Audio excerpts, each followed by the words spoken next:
Hi, this is Kim, or Adverse Camper 42, and I just want to show you guys something really neat that I just spotted here.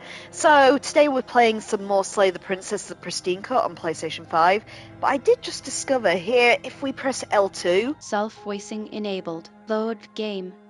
It brings up self-voicing mode, which tells me, exactly what I'm hovering over. It just reads out the words, which is kind of really neat for accessibility. You don't see that very often. Self-voicing disabled. But anyway, so last time we finished our first organic playthrough of the game. We have met several of the princesses now, and I am just trying to do maybe a couple more runs on this. I have a short attention span. I'll get bored sooner or later. But I just thought we'd try and see as many different princesses as possible, and also try to unlock some of the alternate endings, because I don't actually know how many endings this game has, but I know based on the trophies there are at least 3 of them. So, I thought we'd take a look. In our first playthrough, we saved the princess as the ultimate choice, so I thought maybe this time we'll try and slay her. But I also found a flowchart on Reddit, which vaguely tells me how to get different princesses. So I can't guarantee it's a very, very cryptic flowchart that I'll be able to understand this correctly. But so far on this run, we've met the stranger, and we are about to meet the Wraith, so there are at least 2 different ones. If you look on the YouTube channel, if you want to see some of the other princesses, I have labelled the videos with which ones we've encountered, just in case you're looking for a princess, in particular. Whoops, I'm not sure what I just did there. God, that scared me. Let's go back. Load game. So, I want to load whatever the last save was last time. Oh, feck. Was it that one? Oh no, they're automatic saves, okay. What the fuck have I done? Page 1, okay. December 14th midnight, yeah, that sounds about like where we were. Let's go meet the Wraith. So, we approach the mirror. Oh, hi there, Info. Oh, sorry, you wanted to feed the cats. Let's do that before we get too invested. Or at least I'll rustle my little treat bag and see if anyone turns up for you. How are you doing today, Info? There you go, I've rustled the treat bag for you. Let's see if anyone comes while we approach the mirror. And I'm very well, thank you. I'm glad you are too. You slowly make your way towards the gaping maw that awaits you. Your fraying nerves buzz with trepidation, the chill wind raising your hackles as it gently pushes you forward towards the darkness at the end of the hallway. You can't shake the feeling that you're being watched. We've always been watched. You're watching us right now. Sometimes the feeling is just stronger than others. I feel like you're trying to put us on edge. We don't need all this anticipation. We just need this to be over. You stop as you reach the end of the hallway, I presume in front of whatever mirror isn't actually there. I wipe the mirror clean. Here we go. You reach your arm forward into the pitch black of the opening. Nothing. It's like this place read our mind just to mess with us. What you looking at, killer? Staring into the void? Thinking about what it'd be like to die again? I know exactly how you feel. Shit, where is she? You feel something long and frigid coil around your ankle. Your heart skips a beat, standing in muted shock for one long, frozen moment. And then she, the princess, constricts. Your bones snap. Icy pain radiates up from the break, a deep cold flooding your veins as your legs, numb with the shock of it, collapse, and you collapse with them. You're met with the terrifying visage of the princess. Her hand grips your leg in a steel vice, her grin carved jagged from ear to ear, crowded with far too many long and crooked teeth. But do you know how I feel? I gave you a path to forgiveness. I gave you a chance to make things right. I thought maybe you'd see what you've done and feel remorseful. Maybe try to make it up to me. But no, you'd rather use that knife to keep making the same mistake over and over and over. Even after I ripped your heart out, you still cut me. And for what? I didn't go anywhere. You didn't banish me. I'm right back here with you. A little better, a little worse. Well, maybe a lot worse. So, here's how this is going to go. I'm going to take your body, and I'm going to walk it out of here. And you get to watch me do it. Completely helpless. Just like you left me. I say we let her do it. It's something different. Do we even have a choice? You always have a choice. Maybe before, but not now. There isn't a blade this time. Exactly. What choice is there if there isn't a blade? Well, unless you have any specific ideas, I think my vote's the only one that counts.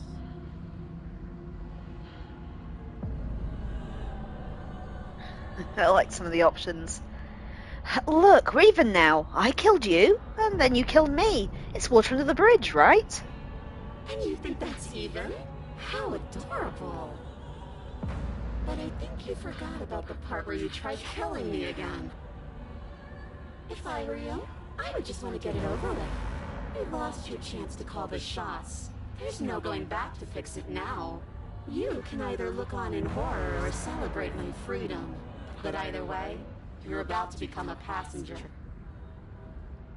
I never wanted to hurt you. I don't even know how I got here. But you did hurt me. Twice even. And I'm not letting you do it again. Enough talking. We'll have plenty of time for chit-chat once this place is far behind us. You remain pinned to the floor of the long hallway as the rest of the princess's body emerges. Her proportions all wrong, limbs bent and curling, moving in ways that defy your understanding. Her torso stretches until her face is practically touching yours, her neck cracking audibly as she twists to look at you from a fresh angle. Are you sure you can't do anything to help us? Can't you, manifest a rock right on top of her head? And crush you along with her? Not that I even can manifest a rock. Besides, I thought you all wanted to free the princess. Not like this. You don't even have a weapon, so I'm afraid you're out of luck, which unfortunately means that I, and the rest of the world, are out of luck too. And whose fault is it there isn't a weapon here? Yours, I assume. There's supposed to be a pristine blade. Whatever you did in those previous lives of yours, you really messed up. Are you seriously trying to blame this on us? Your vision fades as she tears open the membrane of your soul. You're awake. Eyes once again fixed on the long hallway, your vision swimming as the princess's command reverberates inside your skull. Her voice is all-encompassing. You feel wrong. It's so cramped in here. Like there's some sort of growth trying to push us all out. I know. You rise to your feet, though the pain in your ankle is blinding. Your body slumps against the wall, desperately leaning into it for support. There's another option, you know. Don't help either of them. Flip the table. How do you do that? You don't have a will to wield. Your soul is in pain of courage. That gap where the mirror was, I don't think it goes anywhere. Let's throw ourselves into the abyss. You wouldn't dare. Move now. Your body, still slumped against the wall, trapped between the princess's overwhelming will and the blinding pain of your splintered ankle, takes an excruciating step towards the cabin door. The movement is stiff, your body reduced to a marionette, pulled reluctantly along by your strings. It's not that bad. The pain feels good. And I know you feel it too. Okay, guys, how do you reckon we should deal with the Wraith? I'll let you pick. So are we going to leave the cabin or throw our body into the abyss?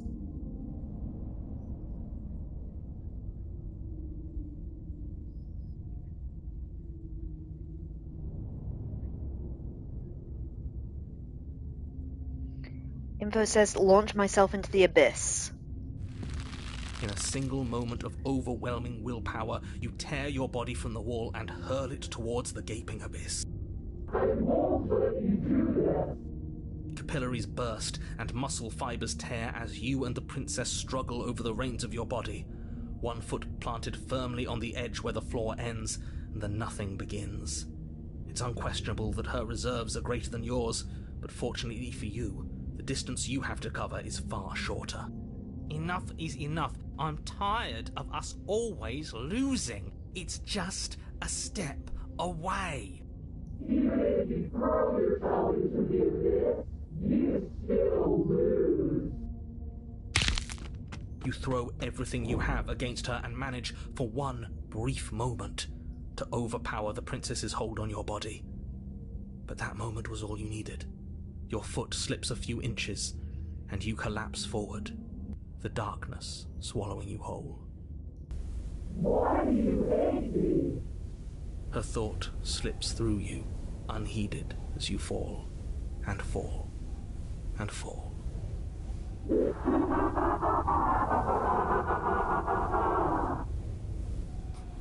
What an end. But at least it's ours. An empire of frigid nothing. I don't think this qualifies as saving the world, but at least you didn't ruin it. What happens now? What do you mean what happens now? You wanted this. But I want to know what he thinks happens now. I don't think you're going to find that out. Oh? And why is that? You didn't pay better attention to your head. You left. Gone. It's just you and you and you and me. Idiot. He's gone. But...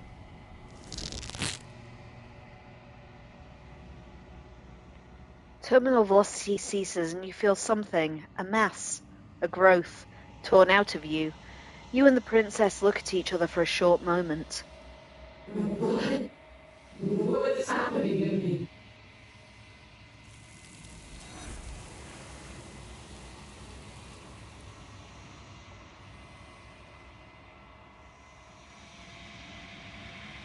But you don't answer her before she's gone and you feel a resistance underneath your feet once more. Memory returns. she's gone. Where did she go? Should we try and find her? And there's that mirror again. Why is it here? Why now?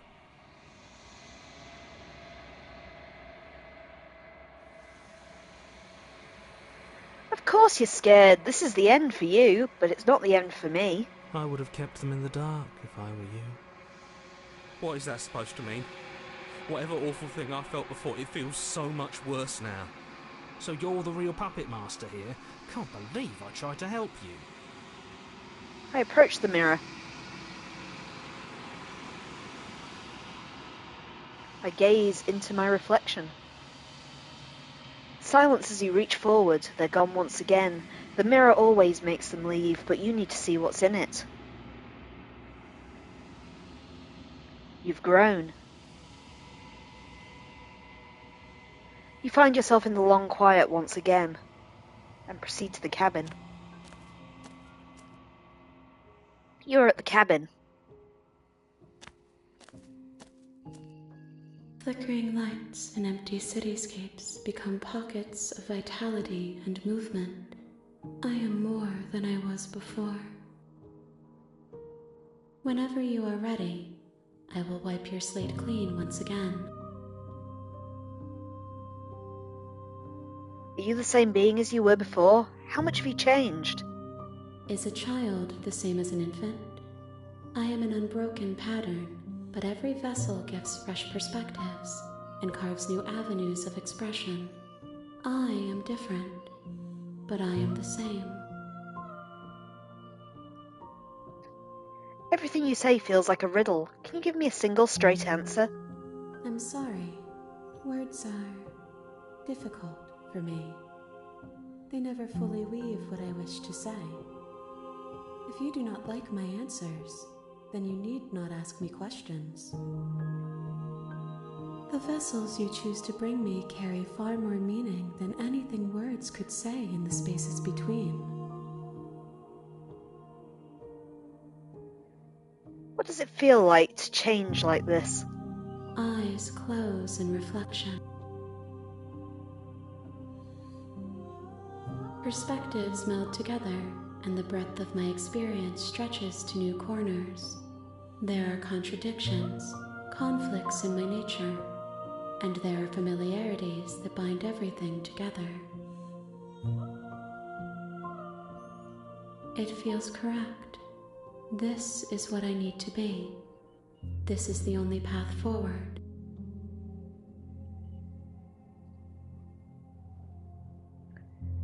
When all this is done, do you know what you want to do? With every gift you bring me, I excavate the alleys of what I am meant to be, and every exploration yields new and complicated truths. What I will be is different than what I am, and what I am is different from what I was. I cannot tell you what desires I will hold when I have changed. But in this moment, all I want is to know myself. You know that at the end of this, once you've finished, I'm going to kill you, right? There is still much to be seen. Neither of us know the depths of our being. Perhaps at the end of this, I will be the one to kill you. Or perhaps we will leave this place together and find new horizons to discover.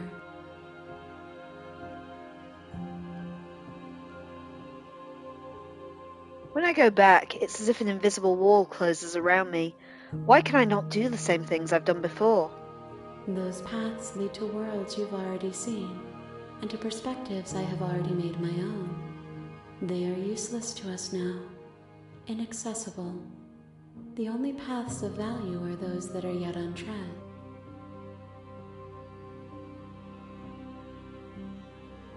You've been kinder to me than anyone else I've met. Thank you. Why wouldn't I be kind to you? You are the only thing I know that isn't me.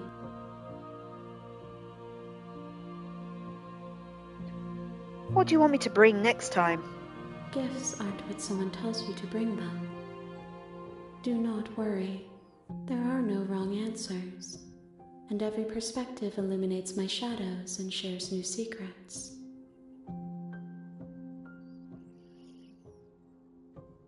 Do you have any thoughts on this vessel? This one is loneliness turned to seething. She could not find her strength in others, so she found it in herself. She will make for a driven heart.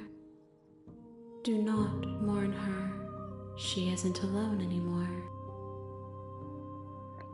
So you don't have any preference on how you'd like to change or grow?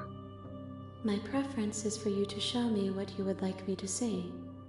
I cannot know the ways I wish to grow, for I have yet to feel them. It is you who guides me down the thin trail of perspective and memory.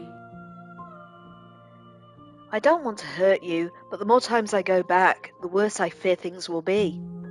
There is a hurt that dwells in them, but they are not me. They are thoughts and perspectives. They are feelings that inform my being. The wounds they've suffered carve texture around my heart. Without them, I would be as I was before. I cannot be as I was before. There are new spaces that I must fill. How many more vessels do I need to bring you? If I am to be an ocean, you have given me enough to build a pond. My waters are shallow and murky, and I yearn for more perspective. I will transcend in due time, and there is no way forward but to contribute to my awakening. I'm ready to go back. I await your return, but it will give me time to reflect on what I am. We will meet again. Everything goes dark, and you die. Trophy a driven heart, and we're back to chapter 1. You're on a path in the woods, and at the end of that path is a cabin. And in the basement of that cabin is a princess. You're here to slay her. If you don't, it will be the end of the world. Okay, so just to prepare you for what we are attempting this time. So, in our first playthrough, we met a princess called the Tower. That was the really giant woman-ish sort of one. In our attempt in that run, I think, we pledged ourselves to her, and she was just taken to the shifting mound as is. So we are going to defy her and try and kill... Well, first of all, we're going to try and get the tower again, if I can remember how we did it the first time. And then we are going to try and defy and kill her with the knife, which should get us a new princess in Chapter 3. So, let's see if I can actually pull this off. You make your way up the short path to the cabin. You'll find the princess within. A warning before you go any further. She will lie, she will cheat, and she will do everything in her power to stop you from slaying her. Don't believe a word she says. We're not going to go through with this, right? She's a princess. We're supposed to save princesses, not slay them. Ignore him. He doesn't know what he's talking about.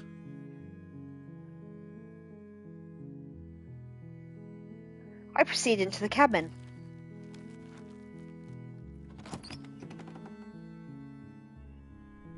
The interior of the cabin is almost entirely bare. The air is stale and musty, and the floor and walls are painted in a fine layer of dust. The only furniture of note is a plain wooden table. Perched on that table is a pristine blade. The blade is your implement. You'll need it if you want to do this right. Okay, so we'll take the blade. You take the blade from the table. It'd be rather difficult to slay the princess and save the world without it.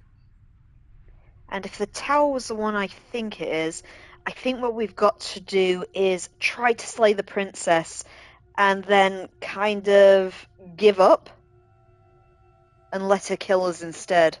But if this doesn't work, we're just going to have to flip the script and try and get a different princess. The door to the basement creaks open, revealing a staircase faintly illuminated by an unseen light in the room below. This is an oppressive place.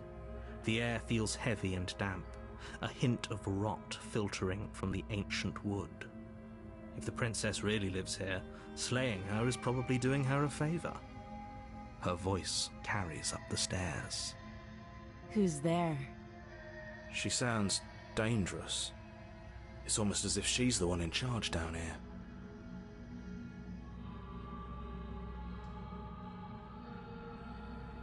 Don't let it fool you. It's all part of the manipulation.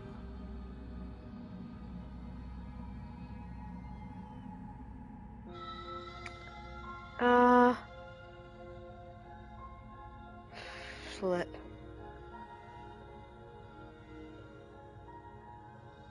Let's see, we can't just run and kill her, so let's just try saying hi first.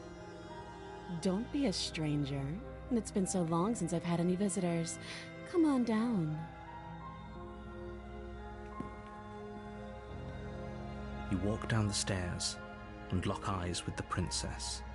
There's a heavy chain around her wrist, binding her to the far wall of the basement. She's so coldly beautiful. Is she really a threat to the world? Focus on the task at hand. And there you are. Are you here to kill me or something?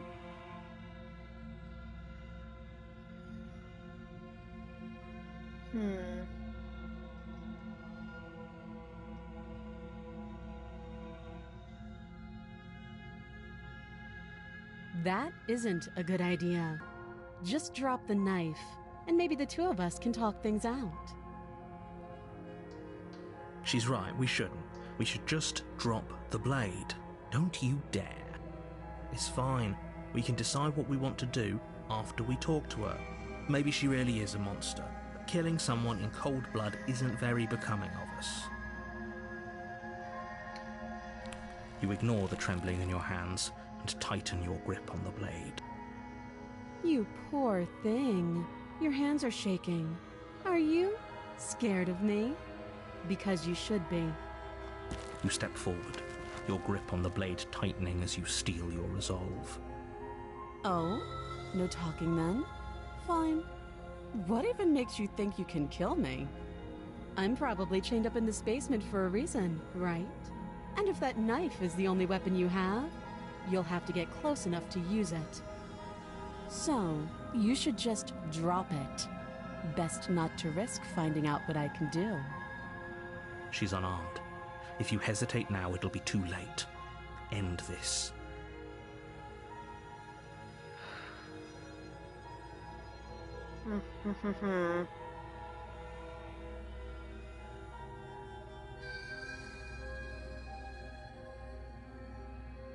I'm positive. I'm not. But we'll keep our eyes peeled. If she has a weapon, she'll have to draw it before she can use it. Hesitating? Why don't you drop the knife and the two of us can be civilized with each other? Okay, let's try now. We've dawdled a bit, so it's not just going to be the Spectre, because we haven't just run in and killed her. So, slay the princess. You charge the princess, blade in hand, but unfortunately your earlier suspicions proved correct. A blade of her own slips down her sleeve and catches you in the neck. Blood sprays from the cut, your severed carotid artery painting the princess with strokes of red. You'd better finish your task quickly before you run out of time. Die or finish the job. Well, it said that I had to try and kill her and give up, so let's die. Are you serious? The wound in your neck is too much for you to bear, and you collapse to the floor of the basement, rapidly bleeding out. The princess stands over you with an intense curiosity as you fade away. Oops. Everything goes dark, and you die. Right, let's see if this worked. It did not work! That's a different princess. Okay, time to revise the plan. You're on a path in the woods, and at the end of that path is a cabin. And in the basement of that cabin is a princess. You're here to slay her. If you don't, it will be the end of the world.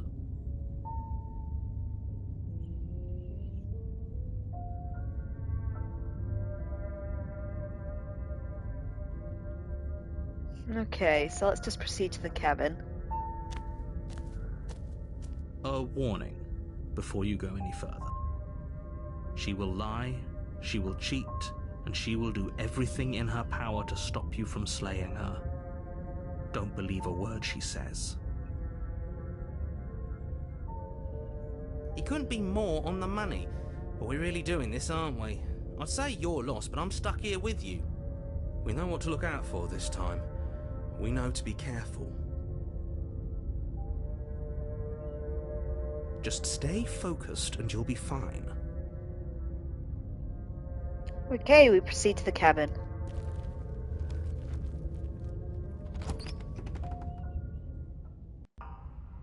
The interior of the cabin is a jagged mess of warped wood and broken boards, their splintered edges as uninviting as shattered glass.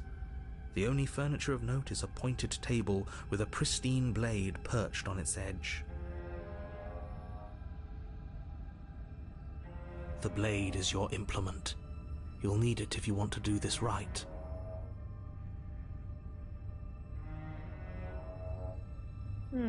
Okay, this is the Razor. This is a princess we've never seen before, so I'm going to let you guys take the reins again, since I'm not trying for anything new now. So, what do you want to do? Do we want to mess around with the mirror, take the blade, or enter the basement?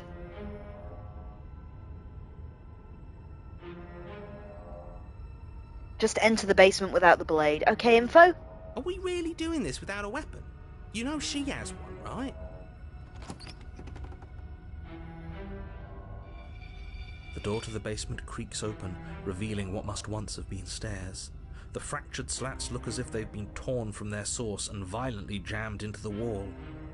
The air seeping up from below has an almost metallic quality to it, like the smell of fresh blood. And you can hear what sounds like the rhythmic scraping of metal coming from down below. If the princess lives here, slaying her would probably be doing her a favour. Scraping? She's not even trying to hide her knife. It's like she wants to get in our head. That sound could be anything. It's probably just her chains dragging across the floor. I am begging you to get out of your head. Her grating voice carries up the stairs. I hope you've come to rescue me. I've been stuck down here forever. There is something so wrong with that voice. Yeah, she thinks she's better than us, like she doesn't even have to put on an act this time. As you descend the final step, the form of the princess comes into view, her sharp eyes following you from across the room. Finally, somebody! Quick, get me out of these chains. We're not safe here. Come on now, we're not falling for that, are we? She's trying to trick us, but she can't hide that threatening edge to her voice. She just wants us to get close, to let our guard down. Exactly. She sounds threatening because her mask is already slipping. She knows why you're here. What are you waiting for? You are here to rescue me, right? Okay, so guys, we've got options. If I come close to you, you're just going to stab me, aren't you? Do you remember what happened the last time? I know you have a knife. I'll let you out of here if you just drop it. I'd like to trust you, but you're being so suspicious right now. Can we just talk things through? I don't have the key. I don't have a weapon. Isn't this a sign of goodwill? Look, I know that you're mad, but I think we should just let bygones be bygones. What if we're honest with each other? Nobody has to die. Okay, what are you going to do if I let you out? God, you've got loads of options. What's info said? Drop. Which one was drop? I know you have a knife. I'll let you out of here if you drop it. A knife? What are you talking about? I don't have a knife. Where would I keep a knife? Right, behind your back, lady? And why would I stab you to death? I don't know you. You haven't given me a reason to stab you to death. It would be so silly of me to cut you open and look at your insides. You know, she makes a valid point. Okay, I could have sworn we didn't mention stabbing anyone to death. Sounds like she's really out for blood. Fortunately for you, she isn't armed. Okay, we say prove it. Prove it you don't have a knife. If I come close to you, you're just going to stab me, aren't you? Do you remember? Oh, we've got some other options. Do we want to ask her to prove she doesn't have a knife, or do you want to go with one of the other ones?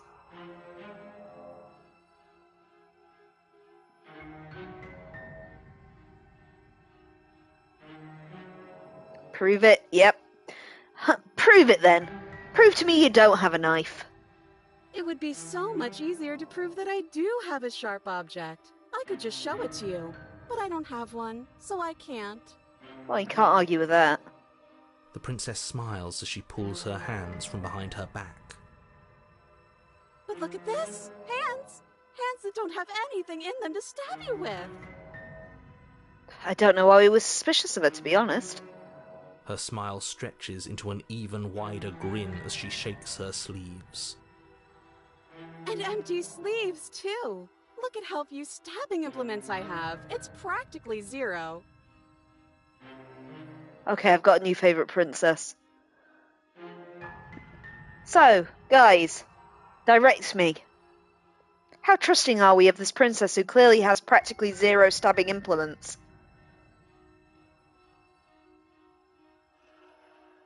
Do you want to see some more options, or what are we going with?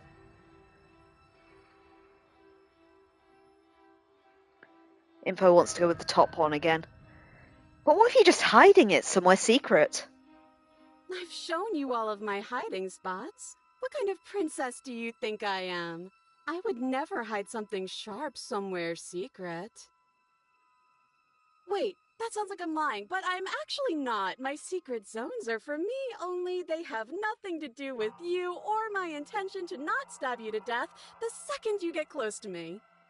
This is like equal parts GLaDOS and Night Vale, isn't it? Her smile drops for a moment, her expression sharp and flat. I assure you, there's nothing hidden there. I'm inclined to believe her on that one. She seems serious. Of course, but that doesn't mean that she doesn't have something hidden somewhere. We know for a fact she's armed.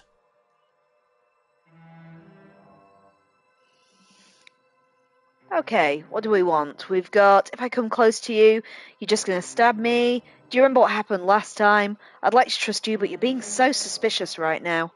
Can't we just talk things through? I don't have a key, I don't have a weapon. Look, I know that you're mad at me, but I think we need to let bygones be bygones. Info says go with the top one. If I come close to you, you're just going to stab me, aren't you? What? No, I wouldn't stab you. I am just a sweet, innocent princess trapped here for no reason. And you are a brave knight who's supposed to walk up to, not stabbing distance to help me. I have absolutely zero doubts that she is going to stab us if we get close to her. She certainly feels threatening. Just because she's acting like she's going to stab you doesn't mean she has the means to actually do it. But you know who has the capacity to quickly arm himself? You do. So stop second-guessing yourself, go upstairs, take the blade, and do your job. But I'm nervous. All the more reason to jump into the deep end and deal with her right now before you waste any more time getting stuck in your head. Okay, do you want to talk to her more, or do we want to act? She is by far my favourite princess to date. And I believe that we're absolutely safe. She doesn't have a knife on her. Oh, Info wants to act. Okay, your actions, Info, are approaching her, turning around to leave, or going upstairs to retrieve the knife. I mean, she's told you she's got absolutely no stabbing implements. Yeah, so we approach her. You're correct, Info. Because, there's no way she could possibly stab us. Okay, fine. I'm coming closer to free you. You better not try anything. Of course I won't. Against your better judgment, you walk across the room to within arm's reach of the princess. I don't like the way you said, within arm's reach. You hear the horrible sound of metal slicing through meat. Whose meat? Not ours, right? Hers, at first. Then yours. Your neck, specifically. Again? Really? Hehe. You collapse to the ground, your vision swimming as you attempt to focus on her bloody blade and the limp sack of flesh that was once her arm. You're going to die now. And with a quick jerk of her elbow, she does just that. Everything goes dark, and you die. My god, I love the razor. Chapter 3, No Way Out. You're on a path in the woods. No, fuck that. If we're going to have to keep doing this over and over and over again, we're not starting in that goddamn woods every time. We're starting in the fucking cabin. You're what? The interior of the cabin is sharp, a constricting mess of curved and battered sheet metal pushing you towards... Wait, excuse me? What just happened? What did you just do? I feel dizzy. Oh ho ho ho! I guess I took us to the cabin, didn't I? Isn't that interesting? Who holds the cards now?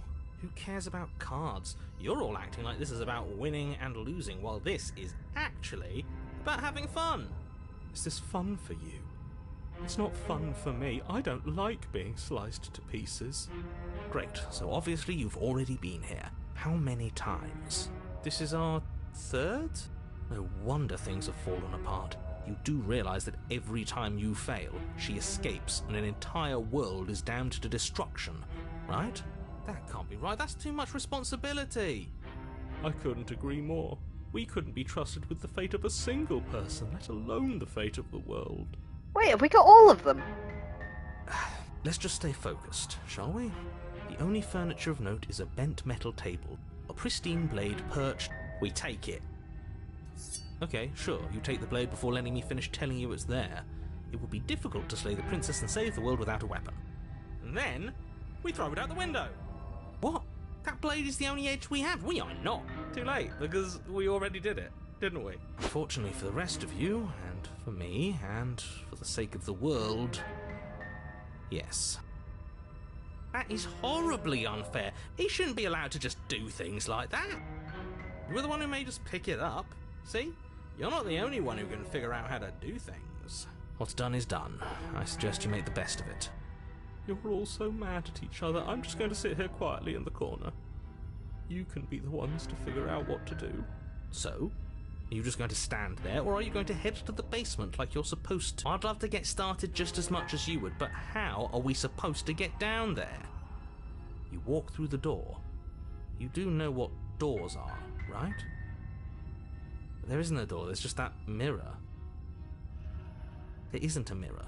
You really messed things up, didn't you? It's like you can't even see reality anymore. We approach the mirror. You make your way to the door at the end of the room, stopping just in front of it. You really must think you're looking at a mirror. Well, it doesn't exist. Just reach forward and open it.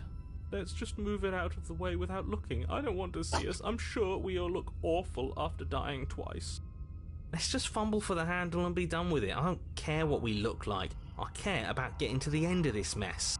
Sorry, before we just go through there, Tia is destroying everything around me because she wants some treats. I'm just gonna give her the treats that Info told me to feed to her earlier, since she's finally turned up. She came in like a wrecking ball. There you go, T. I wiped the mirror clean. You reach forward and place your hand on the door to the basement. It creaks open. And the mirror's gone. How surprising. I can't say I was particularly invested in looking at it before, but now I really want to see what's in it. If it's so keen on hiding from us, whatever it has must be real good. Guess it's time for us to see her again. Just stay focused and you'll be fine. You step forward, but you don't get a chance to linger on the basement stairs. They are smooth and flat and metallic, an unintentional and unfortunately slippery ramp that quickly sends you skittering to the bottom. As your body tumbles onto the basement landing, the form of the princess comes into view, wryly smiling at you from a distance. Hi, it looks like you don't have a way out, so I'm not going to play dumb anymore. And you still don't have a weapon? That's funny! That's a joke! I'm going to kill you now. Yes, that was extremely silly of whoever did that. Probably a bad idea. That was you. I know, I'm just trying to add some levity to this. Well, since all of this was your idea, how about you figure out how to get us out of it? Oh, guys like us don't get to make any decisions. You should know that. I decided to pick up that blade, and you decided to throw it out the window. This is why we've already lost. Can't even stop bickering with ourselves. How are we supposed to beat her without a weapon? She's so sharp. Your internal bickering is cut short by the wet sound of slicing meat. From the princess's arms erupt twin blades glistening with her blood, the empty flesh of her arms flopping at her elbows like torn sleeves. The chain clatters to the floor. You're going to make me walk over to you, aren't you? Alright, I'm out of ideas. What we doing? Okay, guys, are we fighting her? Appealing to her authority? Going with not letting her stab us? We can dodge, right? We're going to try flirting with her. She has swords for arms, and we don't. We're panicking. We're going to let her stab us, and we're going to have a step off her lip about it. Or all these ideas suck, I'm thinking up something better. So, Info said flirt with her. Of course, we flirt with the woman with swords for arms. Oh, that's easy. I'm going to try flirting with her. Now that is an interesting move. Interesting? It's disgusting. No, don't try romancing the princess. She wants to kill you. She's going to end the world if you don't stop her. Yeah, do we have to flirt with the murderous monster? Of course we do. I'm into it. The one making the decisions is into it. Are you not? Yep, I think Inland Empire seems to be agreeing with us at least. I don't think so. I could go either way, honestly. She doesn't want us. You're just saying that because you want her to be into you. I know. I thought I was being obvious. Okay, how are you going to flirt? We can say, I want you to kill me, but has anyone ever told me how anyone ever told you how gorgeous you are? I feel like I really get you. I like you romantically. How about you buy me dinner before impaling me to death, or just give her the look? Imposed already shouting the look. It's time for the smolder. The look. Yeah, the best flirts know how to flirt without saying anything. We just have to let her know, right? You flash the princess the look. And a rosy blush rushes to the princess's cheeks as she breaks into a wide grin. Unbelievable. Oh, is that how it is? Yeah, okay, I feel that. I like you too. Neat. Oh, be damned, this is actually going to work, isn't it? Still going to kill you. But now we could both enjoy a mutual romantic subtext to the murder. Or not. She really is the best princess. At least she likes us. Blush still glowing in her cheeks. The princess closes the distance between you and skewers you. Ow. What worthwhile romance doesn't hurt at least a little bit? What matters is that she likes us. She's even said as much. Go, Smitten, go! Oh, a new one of us. I thought that only happens when we die. Did we die? Nah, we'd know if we died. Right? You're on a... No, you're in a... Where the hell are you? I think we're dead. And that's all we'll ever be. Dead, dead, dead, dead, dead. Stop saying dead, all of you. We might have died a second ago, but right now we're extremely not dead. This is all horribly wrong. How many times have you been here? I don't actually know how to answer that question. I think he means how many times have we died. Yes, that. Oh, I've lost count, to be honest. I haven't. It's 4. No wonder everything's such a mess. This wasn't supposed to go past 1. I wonder what you're going to do next. You're so full of ideas, and I love that. But I guess we don't have time to talk about things before the princess advances. Okay, whatever we do gets us another... us. Let's see how many we can stack. There's got to be a point where it makes us better than her. We'll win her heart eventually. Come on, show me something new. Okay, show us something new. Fight her, appeal to her authority, dodge, panic, or just die with a stiff upper lip. Or we can think of something better. What do you fancy, guys? The Razor wants something new. We're trying dodging. It's time for roly-poly. I'm gonna go with not letting her stab us. We can dodge, right? It doesn't work, and she kills you again, and again, and again, and again, and again. Your memory blurs as your consciousness leaps from life to life to life, holding only snippets of the conflict that transpires. Just keep dodging, just keep dodging, just keep dodging. She skewers you. What's the point of avoiding me if you're not going to fight? Well, there's more of us. Let's see if that helps. We just have to hit her harder. She skewers you. More noise isn't helping, it's just making it harder to focus. Just panic. Flee. She skewers you. No, you don't get to escape. That's not how this works. It doesn't matter how many times this takes, we can't give up. We don't even have a weapon. Yeah, some clod threw it out the window. Again, that was you. No, I was just the clod who suggested it. And if I knew we'd be stuck here forever, I wouldn't have done that. She's going to kill this body either way. So stop feeling what it feels. She skewers you. Ooh, not bad. Real tough. See? We lasted a little longer. Barely. Let's appeal to her better nature. We haven't tried that. I'm sure she'll listen to reason. She skewers you. We're getting close to something, can't you feel it? One last time. Fine. One last time. None of this is working. Think. Think. She skewers you. And then everything goes dark. and you die.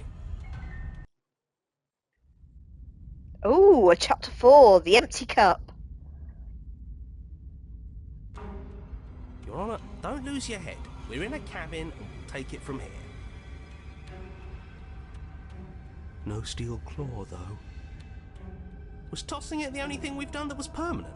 That's a sick joke, Universe. A sick, sick joke. If it's gone for good, then maybe we never actually needed it.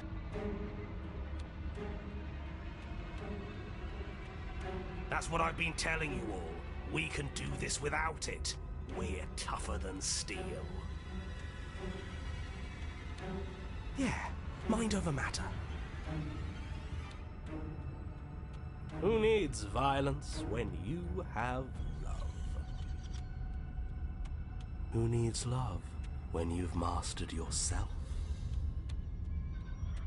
Who needs anything when we don't matter? Well, boys, are we ready? There are entirely too many of you. How many times have you been here? This isn't good. This is... How about you stick to describing things, and we'll stick to doing them? Yeah, leave it to the pros.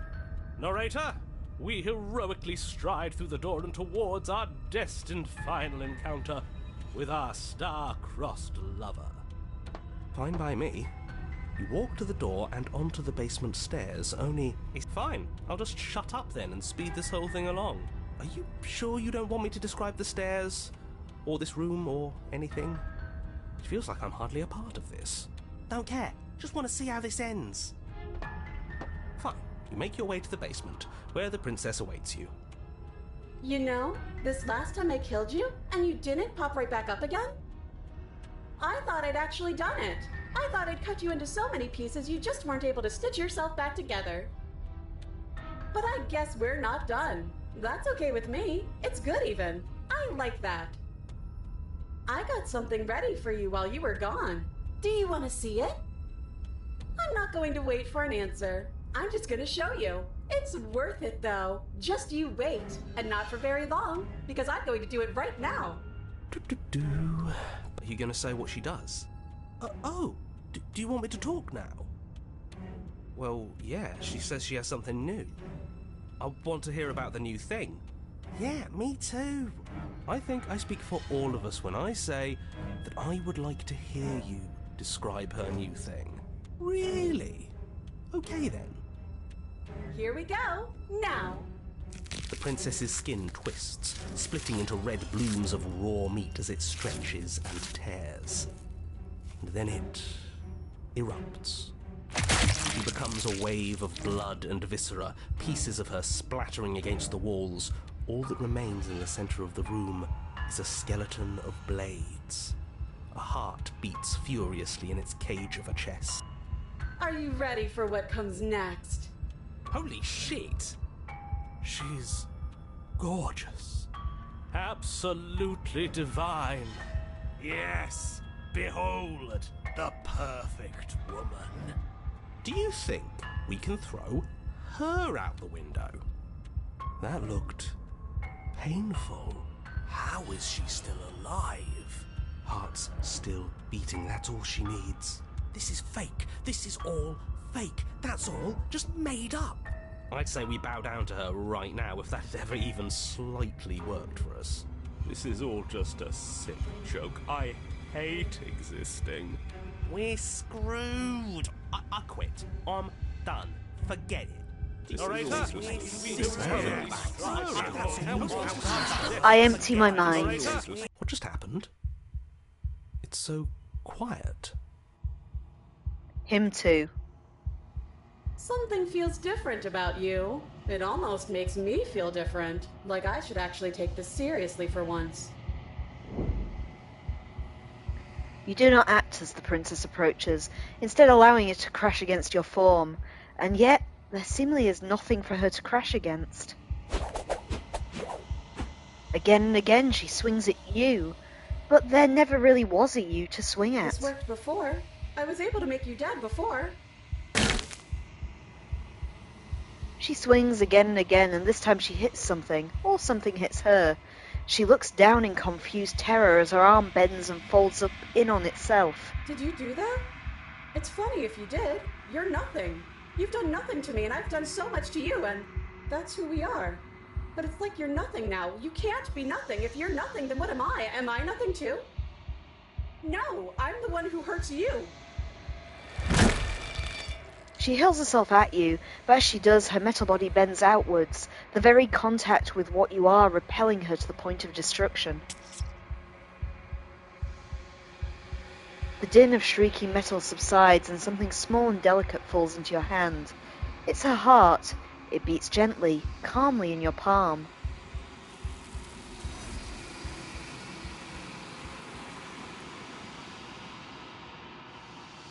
Not another word is spoken.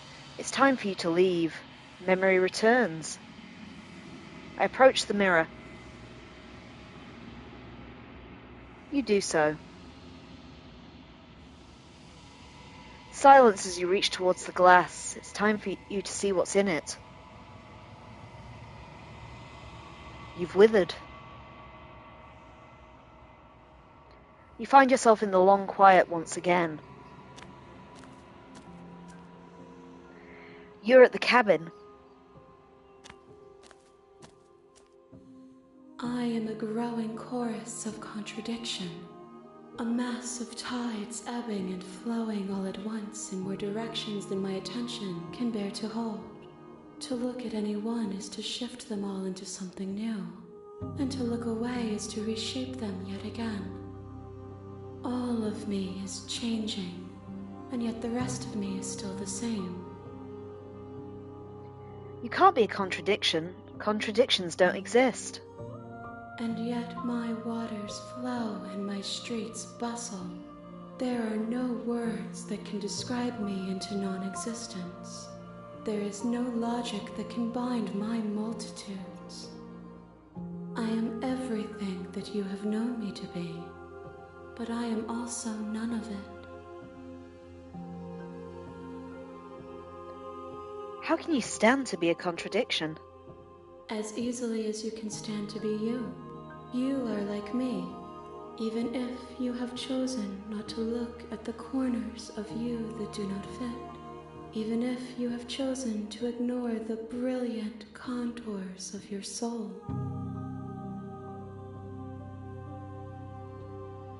It doesn't matter how many times I go back, at least one of us always hurts the other.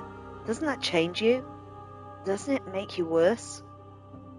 It changes me, but it doesn't make me worse, nor does it make me care for you any less. Does it make you worse? Do you resent me? If anything, it makes me like you more. I don't know what that says about me. It says that your heart is gentle, that even in the darkness you are guided by compassion. What do you think of this vessel? This one is a single-minded edge. She is cruelty, but she is also joy. She will make for a piercing heart. Do not mourn her. She is exactly where she needs to be. I'm still planning to kill you once we're done with all of this. If that remains your choice when all is said and done, then you may try. But know that I do not wish you harm, even if you attempt to destroy me. Do you know what happens to the worlds we leave behind? My perspectives are shadowed. You have seen what I have seen, just as I have seen what you have seen. The angles of my vantage do not offer me hidden truths, and my attention is turned inward, except when you are here with me. Perhaps this will change when our work is done. Have you figured out what you want when we've finished? The desires of my multitude thrive in endless competition with themselves, but none of them rise above their dance to influence me. I yearn for what I have always yearned for, our awakening. Other desires shrink in the light of knowing you and knowing me. Do you still not care what I bring you next? I care about your gifts, but I have no preferences to burden you with. Even if I did, I would never dare to tarnish our relationship by assuming myself above you. So you don't have any preferences on how you'd like to change or grow? The tides do not dictate where they are pulled. A river does not dictate its outlets. My gift to you is to let you choose your path, and my task is to treasure the gifts you bring me. How many more vessels do I need to bring you? We will know when we near our destination. I'm ready to go back. I will be here when it is time for us to meet again. Everything goes dark. And you die. Trophy, a piercing heart beating free. You're on a path in the woods, and at the end of that path is a cabin. And in the basement of that cabin is a princess. You know, there's something comforting now about the way he says that. You're here to slay her. If you don't, it will be the end of the world. Okay, viva la revolution. That's the spirit. You make your way up the short path to the cabin. You'll find the princess within. Okay, so Razor wasn't what I was trying to get last time, but at least she was something new. So let's try my tactic again. We are trying to get the tower, just so we can go through and see the extra bit that the tower can turn into. The tower can apparently turn into a couple of different ones, but last time we just got the tower. A warning before you go any further. She will lie, she will cheat, and she will do everything in her power to stop you from slaying her. Don't believe a word she says. We're not going to go through with this, right? She's a princess. We're supposed to save princesses, not slay them. Ignore him. He doesn't know what he's talking about. We proceed into the cabin.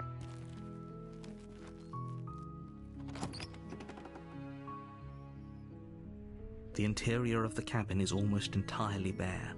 The air is stale and musty, and the floor and walls are painted in a fine layer of dust. The only furniture of note is a plain wooden table. Perched on that table is a pristine blade.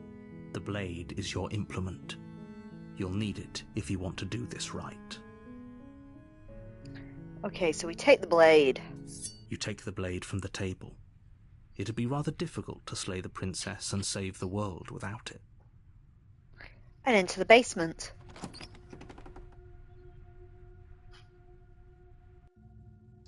The door to the basement creaks open, revealing a staircase faintly illuminated by an unseen light in the room below. This is an oppressive place. The air feels heavy and damp, a hint of rot filtering from the ancient wood. If the princess really lives here, slaying her is probably doing her a favor. Her voice carries up the stairs. Who's there? She sounds dangerous. It's almost as if she's the one in charge down here. Don't let it fool you. It's all part of the manipulation. Good. You're still listening to reason. Okay, we're just going to try and rush her, but then fail to kill her. You walk down the stairs and lock eyes with the princess. There's a heavy chain around her wrist, binding her to the far wall of the basement.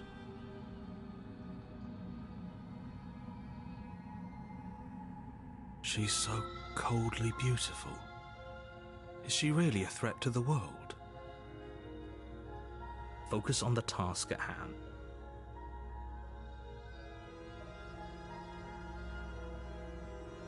And there you are. Are you here to kill me or something?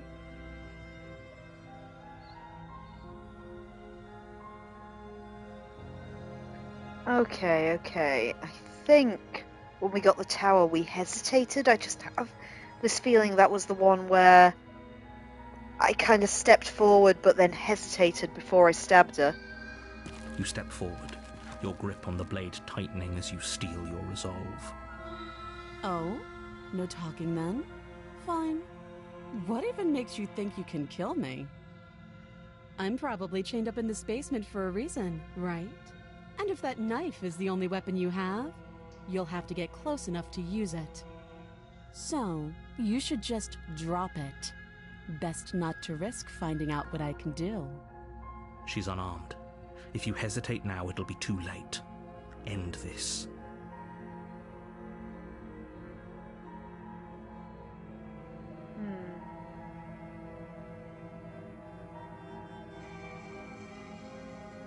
I'm not dropping the blade.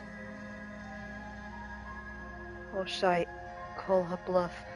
What if she isn't bluffing? What if she kills us? You go into this expecting to die, you're going to die. Hesitating? Why don't you drop the knife and the two of us can be civilized with each other? I'll slay the princess. You charge the princess, blade trembling in your hand, but you've already lost the battle. She casually sidesteps your thrust before knocking you to the ground with a single blow from her elbow. We shouldn't have hesitated. I think this was it. This looks familiar. But she doesn't stop there. She kicks you a few times for good measure, the pointed tip of her shoes feeling like a pickaxe against your fracturing bones, making sure you stay down. As you lie, crushed and broken on the basement floor, the princess kneels on your throat, with the kind of weight you didn't think her slight frame could possibly possess. As you gasp for air, she eyes you with an intense curiosity. You shouldn't have let that fear creep into your heart. You had the upper hand, and now look at you. Is this really the best you could do? Look at you. Completely broken. I'd be lying if I said I wasn't a little disappointed. She applies more pressure, slowly squeezing what's left of your life out of your lungs. This is the end, isn't it? I'm afraid it is. Everything goes dark, and you die. Yeah, here we go. Okay, the tower. You're on a path in the woods, and at the end of that path is a cabin. And in the basement of that cabin is a princess. You're here to slay her. If you don't, it will be the end of the world.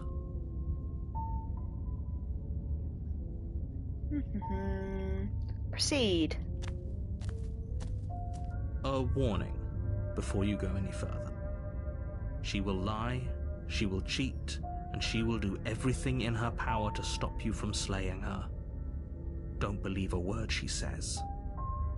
We might as well just pledge ourselves to her and stop pretending we're capable of doing anything in this situation. She probably doesn't even need to try to overpower us.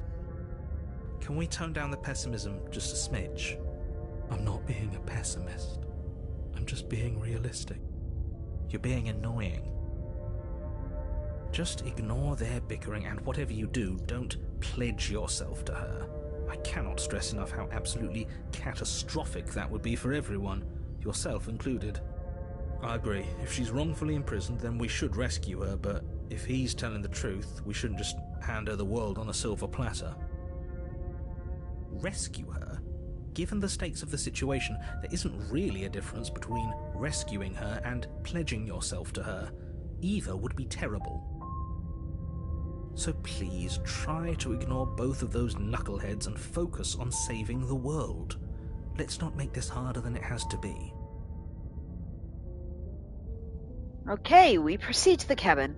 If that's what you want, I guess I don't have a say here.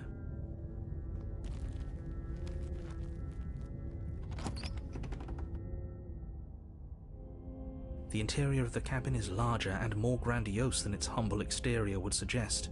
The only furniture of note is a massive marble altar with a pristine blade perched on its edge.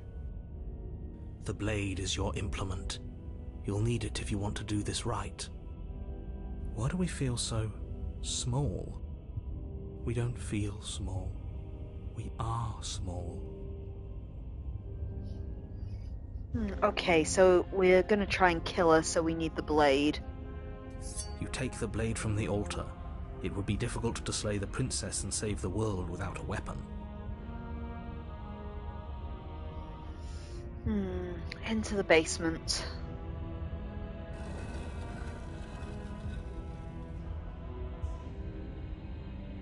The door to the basement creaks open, revealing a spiral staircase. Its steps almost as deep as you are tall. The smell of incense drifts up from below. For a moment, you almost feel at ease. This is actually kind of nice. It's still a stone basement. If the princess lives here, slaying her is probably doing her a favor. Her booming voice rolls up the stairs. Is that a guest I hear? Don't linger on the stairs. Come down and witness me. You weren't kidding when you said it was booming. She wasn't like this last time. We need to get down there. She wants us to see her. We need to see her. Should we be worried about your sudden change in attitude? Just a few minutes ago you were going on about how pointless everything was. Now you want to go down there. It doesn't matter what that little voice says. He's not the one making the decisions. Though if his ramblings get you to the princess, they get you to the princess. We continue down the stairs. Making your way down the spiral staircase is a time-consuming and exhausting effort, every step requiring you to clamber over one edge before dropping to the next. But soon the end comes into view, and you tumble to the bottom, entering the vast, temple-like room beyond. The princess towers over you, almost glowing in the weak starlight, her figure framed by a stained glass window. Her long hair billows around her, and a chain binds her wrist to the far wall. The chain is nothing to her. It might as well be a toy for all the good it would do. I told you it was pointless to resist her. The little bird has returned to me. I wonder what he wants. You brought that knife again, even though you know it's useless. Such charming audacity. Drop it. I tighten my grip. As if on command, the blade slips from your grasp. It clatters uselessly to the floor. But we didn't drop it. We decided to grip it tighter, remember? Are you really just going to let that happen to us? I have a duty to report facts as facts, and the fact is that you dropped the blade. Of course we dropped it. She's so much more than us. You wouldn't understand what it feels like to be in her presence. Oh, I understand what's going on, and you'd better snap yourself out of it. Kneel. No. Oh, are you still trying to defy me? I said kneel. Your legs buckle, and your knees hit the floor. That's my good little bird. Now, why don't we talk? The last time we met, you couldn't even scratch me. And yet here you are again, trying to succeed where you've already catastrophically failed. What draws you back here beyond the empty halls of death? Speak. The last time we met? Nobody should have met her before this. You should be the first. You're the only one I trust to deal with her. Then you shouldn't have trusted us. There was nothing we could do to stop her then, and there's nothing we can do to stop her now. He's being melodramatic, but yeah, we've been here before, and she absolutely destroyed us. What are we even supposed to do to stop her? That's worrying. Whatever you do, don't tell her why you're here. It's best not to give her any ideas.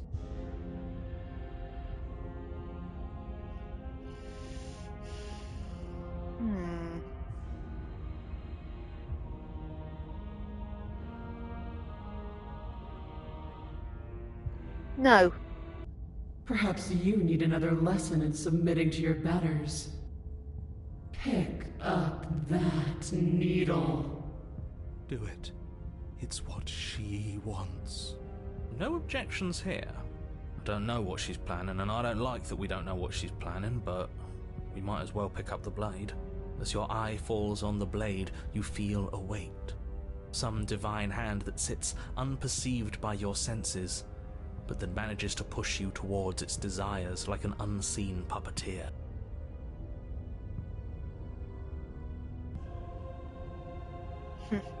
I pick up the blade.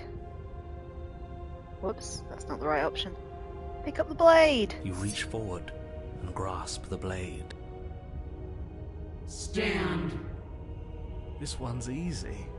See? This isn't so bad. Okay, yeah. We can do that.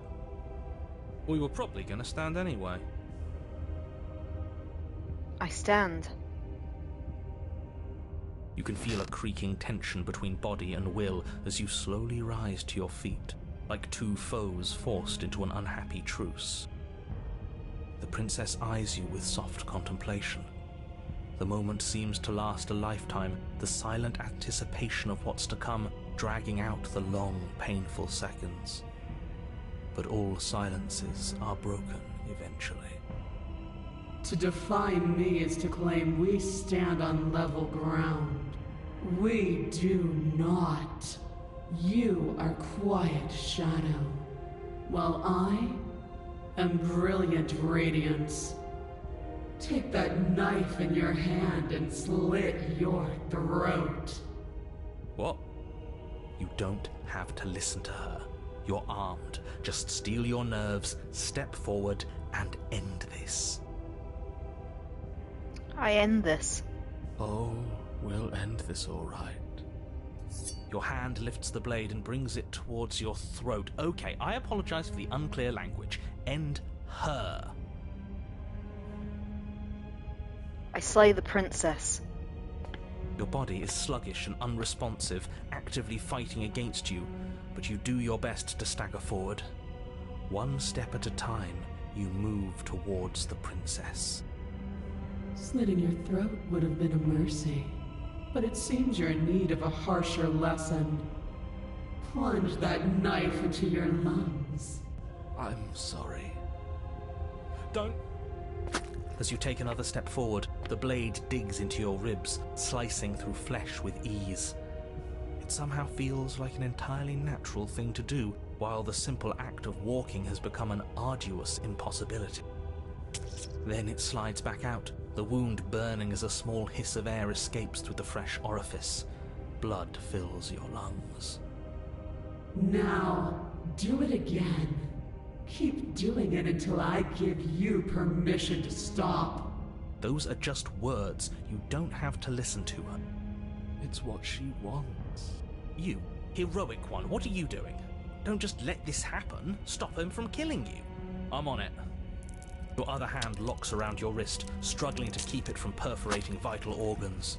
But the blade still flails towards you, managing to slice bits of skin that plop to the floor to join the growing pile of blood and gore beneath you. Despite the pain, you manage to keep yourself in one piece, at least for now. What a pitiful display. A wounded little bird, thinking it can defy a god. It doesn't have to be like this. It doesn't have to hurt so much. You can choose a gentle end. You can choose to leave that punctured vessel for the next. I slay the princess. Or you can pathetically struggle against yourself until the floor of this temple is painted with the bloody impressions of your futility. You continue to approach the princess, even as the repeated gouges of your blade expose bone and muscle to the open air of the basement. You know, this would be a lot easier if you gave us a hand. My influence only goes so far, and I can only juggle so many things at once. The best I can do right now is to continue to drive you forward. Believe me, this whole ordeal would be so much easier if I didn't have to contend with free will. You're the one making things difficult. You're the one making us hurt. She doesn't want to hurt us. She's just doing what she has to. Stop. As you finish crossing the room, you fall to your knees at the princess's feet, your chest heaving as your blood pools in the crevices of the stone floor, the coppery taste coating your throat. The princess kneels down, lifting your chin with her finger as her face lowers to yours. Your devotion is misplaced. You've surrendered to delusion. But something about your defiant spirit speaks to me. You are different than you were before. Perhaps, if you've learned your lesson, I can spare you from the release of death. There's a place at my side for you, if you'll have it. Not as an equal, but as something worthy to be kept. A priest, perhaps, or a pet. Well, that's demeaning, isn't it? Yes, how thoughtful of her. It's a mercy. Take it. I think he's given up whatever say he had at the start of all this. At least one of you is sane. She's within striking distance, and she's only negotiating now because she knows you have what it takes to put an end to her. Seize the moment before it's too late. I slay the princess. No. Yes, though your body trembles, struggling to defend itself in the face of the princess's overwhelming will, you finally manage to break through, darting to her side before she can react. The wind of your freedom rushes through you, and you channel it into a decisive blow, stabbing into the soft flesh of her ankle and severing the tendons in an act of unyielding defiance. She falls to the floor, crashing unceremoniously to her knees. But you don't give her any time to recover. Your heart pounding with determination, you plunge your blade into her chest. As you find your target again and again, she laughs, crude emotion breaking through her once stony composure as your blade cuts her flesh. We can do this, can't we? You always could. The decision to give you this task was not made lightly. You're here for a reason. It's not too late to pick up the pieces. It's not too late to toss that blade aside and beg for forgiveness. Shut up. I can't believe you would actually strike me. You heathen! You worm! You defiler! You don't know the consequences of your arrogance! Before you can strike the final blow, the princess lashes out, knocking you off your feet. There's an unsettling wet pop as your spine breaks, numbness and pain spreading through your body. As you rebound towards the ceiling in a moment of disorientated lightness, she drives her fist into your chest. Your body is crushed as she pulverizes you into the floor, the ground itself breaking from the impact. You lie there, broken, beyond pain, unable to even see what she's done to you. But the princess is succumbing to her own wounds as well. She looks down upon her body in abject horror and disgust. You made me use my hands. I can feel myself twisting into something new, something dull, something defiled. What have you done to me? You're monsters and conspirators. I can't bear to watch this. The princess has been nothing but cruel to you. You should feel liberated by her fall. But I don't feel liberated. I feel empty. Aside from the pain, I feel fine. She collapses to the floor. Her glassy eyes watch, unblinking, yet somehow still full of anguish and fear, as the two of you perish together. I suppose we were never going to get a happy ending here, were we? Don't let those be your final thoughts. You saved the world. That's worth something. I guess.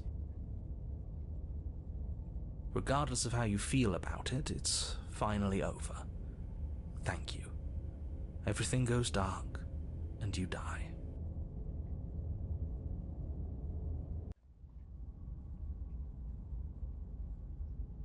Okay, Chapter 3, The Fury. You're on a path in the woods, and at the end of the path... Okay, what the hell is that? I think he's upset. And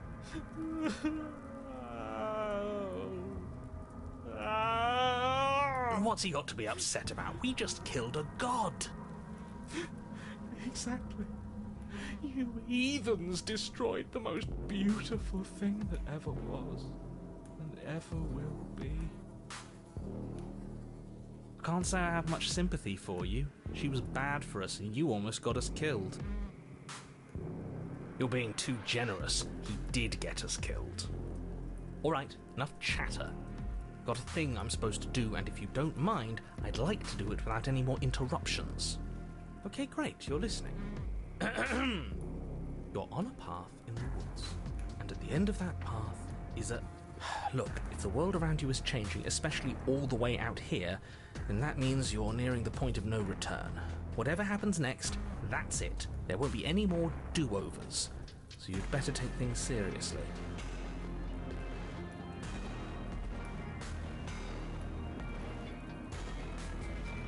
Okay, I think we've listened to some of these. So let's try. Feels like I'm being pulled in 100 different directions. You better all listen to me when time comes to make a choice.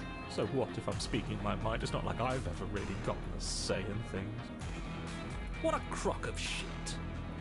Yeah, you stabbed us last time. Repeatedly. It didn't even work. It doesn't count. We died. If you didn't submit to her, for all we know, that wouldn't have happened. It's the punishment you all deserved for not listening to me. To her. Aside from our sulking friend, I don't think we have much to worry about. You're still the one in charge here, and I don't think that's ever going to change. Second he tries something, I'll put a stop to it. If we hit this point of no return you mentioned, then what happens? Then what happens? Have you even been listening? It's the end is what happens. Yeah, but is there something after the end? How am I supposed to know? The end means finality. It's not like I can just peek on over to the other side and tell you what it's like there, if there even is a there. It doesn't matter because we're going to win.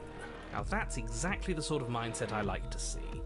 Don't let yourself be consumed with self-doubt. Don't flirt with oblivion. Just focus on the present and everything will be absolutely fine. No matter what happens next, it seems like our answers are at the cabin. We might as well see this through. Good, we're all on the same page. It isn't long before you find yourself at the end of the path, staring up at the cabin on the hill. You'll find the princess within, as I'm sure you already know. End her. That's it? No final words of advice? I'd rather not waste any more time.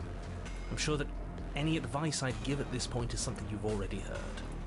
If there's still a princess at the cabin, then maybe we can salvage things. Maybe if we just grovel and apologize, things can go back to how they were before. Oh, cut it out, will you? We need to be tough right now, and you're making it so much harder than it has to be, so stop whining. I proceed into the cabin. The interior of the cabin is a place that feels long forgotten. There was once an elegance to its construction, carved marble columns holding a high arched roof, vaulted windows letting in the weak starlight. But that is how it was. Now there is a growth that has overtaken it.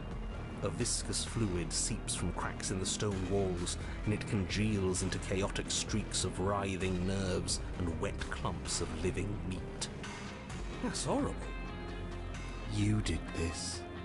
The only furniture of note is a pulsating pedestal, a pristine blade perched on its edge. The blade is your implement. You'll need it if you want to do this right.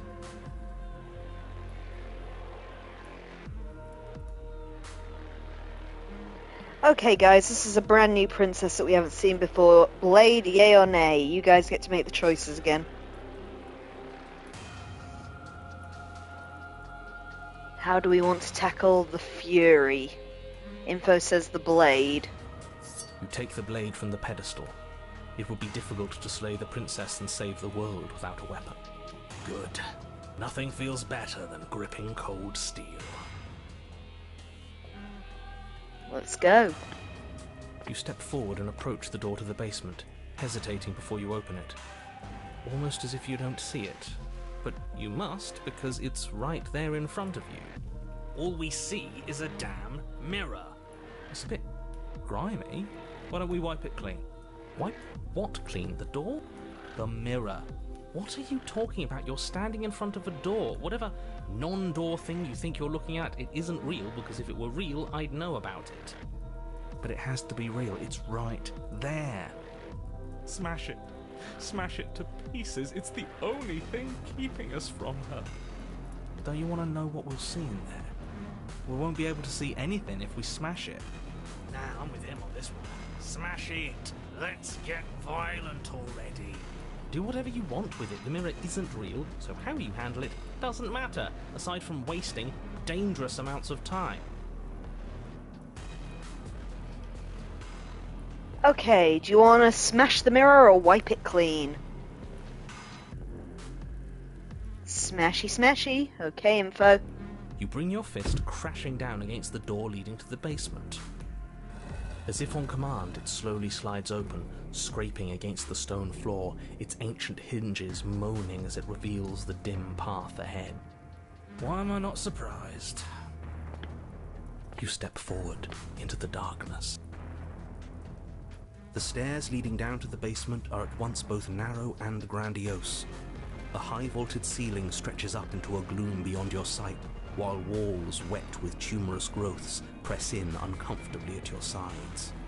You feel both unprotected and trapped, at once exposed and claustrophobic. The air is thick, its odour an oppressive violence, the metallic scent of fresh blood twisting with the nauseating embers of charred remains. If the princess lives here, slaying her is probably doing her a favour. Her voice, a bellowing rage, roars up the stairs. Was severing the tendons of my ascension not enough for you? Was it not enough to rend my divine heart? Come, see the horrors you've wrought upon my flesh, and feel my hands set upon your throat. See how you've soured my once divine melody. She's so angry with us. Why? Why did you desecrate her? Why couldn't I stop you? You've got to stop thinking about her like that. It isn't doing anyone any good. She's not some untouchable god. She's an abomination, and we're going to put an end to her once and for all. Whatever she is now is our fault. If she's an abomination, then what does that make us? It doesn't matter what we are. She needs slaying, and we've got the means to do it, so let's get a move on. If I might interject, you didn't make her into an abomination. She's always been what she is. It's why you're here, and it's why your task is so important. We continue down the stairs. You make your way to the bottom of the stairs. The chamber's walls are painted in blood, a deep, sickening red that drips down in clotted streams onto the charred corpses that make up its floor. This place reeks of torment, of ripped skin and burning bone. The princess stands in its centre, muscles flayed and bare and weeping, draped in a tattered dress of her own skin. Her heart beats from its place in her open chest. Do you know what I'm going to do to you? There's not so much a moment of hesitation before she steps forward. Her chains pull taut, holding fast as she strains against them. The cuff around her wrist digs deeper into her skin. Blood drips from the place where metal meets flesh. And then, with a nauseating sound, the skin tears. It plops to the ground, and she pulls her red, glistening arm free from her bindings. She is loose, and she is coming for you. Let her end it. It's the punishment you all deserve for what you did to her. It's the punishment I deserve for letting it happen. Screw that. We can win. We've done it before and we'll do it again, only this time we'll make it out the other side. Hell, she's practically done most of the work for us. Okay, guys, your choices for the Fury. What happened to you? Wait, we don't have to do this. I'm sorry, okay? Please just listen to me. I'm going to end you, slay the princess, or let her end us. How are you going to deal with the Fury?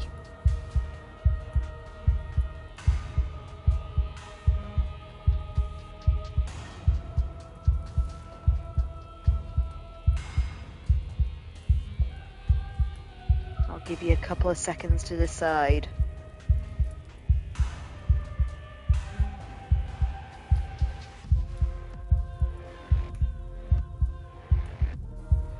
If you don't come up with something, I've got to pick for you.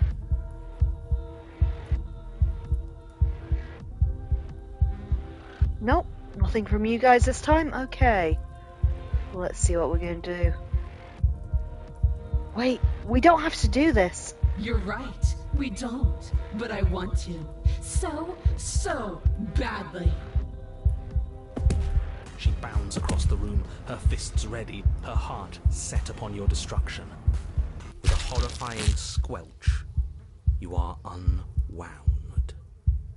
No, that's our stuff. She can't just do that. She just did. Unfortunate, I know, but reality is reality. You should all just be grateful she's decided to keep us alive. Even in her defilement, she is merciful. We're not out for the count just yet.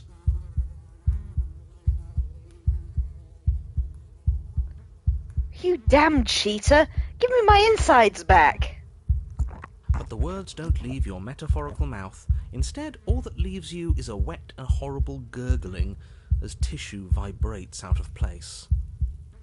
Our metaphorical mouth. You don't have the means to speak anymore, do you? How tragic. It is tragic, though, isn't it?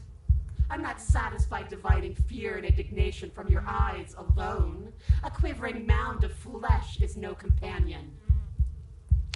She snaps her fingers, and the basic form of a vocal system assembles before you. Now, little bird, what was it you wanted to tell me? I said, can you give me my insides back, please? Oh yes, because begging is going to help with this one. It's better than the alternative. She's in control here. Without her mercy, there's nothing we can do. I don't think she wants to give us mercy. I didn't think I'd see you begging so quickly. How pathetic. In another life, I might have even thought it was adorable. But all it does now is fill me with contempt. Just submit already. What is there left for us to do? Okay, do we want to agree with the broken and submit, or seize control of our broken body and lay waste to our foe? Which is going to be no mean feat as a set of vocal cords. Yep. Viva la revolution!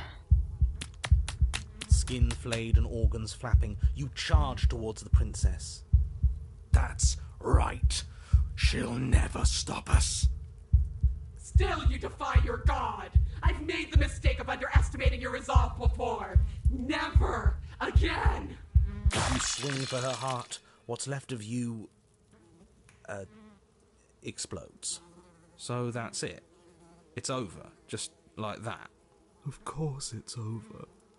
It's been over since the very first moment we laid eyes on her. This is the final note of your discordant melody.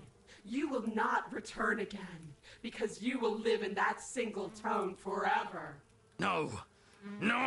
It's not over! We're a god killer! We've returned from death itself twice! Didn't you hear her? We're not dead. What's the difference? From many perspectives, there isn't one. But functionally, that is, from your perspective, the difference is massive. You are entirely laid bare, spread to each corner of the room, yet you are wholly aware of the state you're in. Incapable of movement, but entirely capable of perception. In fact, perceiving your state is the only thing you can currently do. You are preserved, perfectly, in the amber of her torment. We're more than this. We've lost bodies before. We just have to lose this one and make another.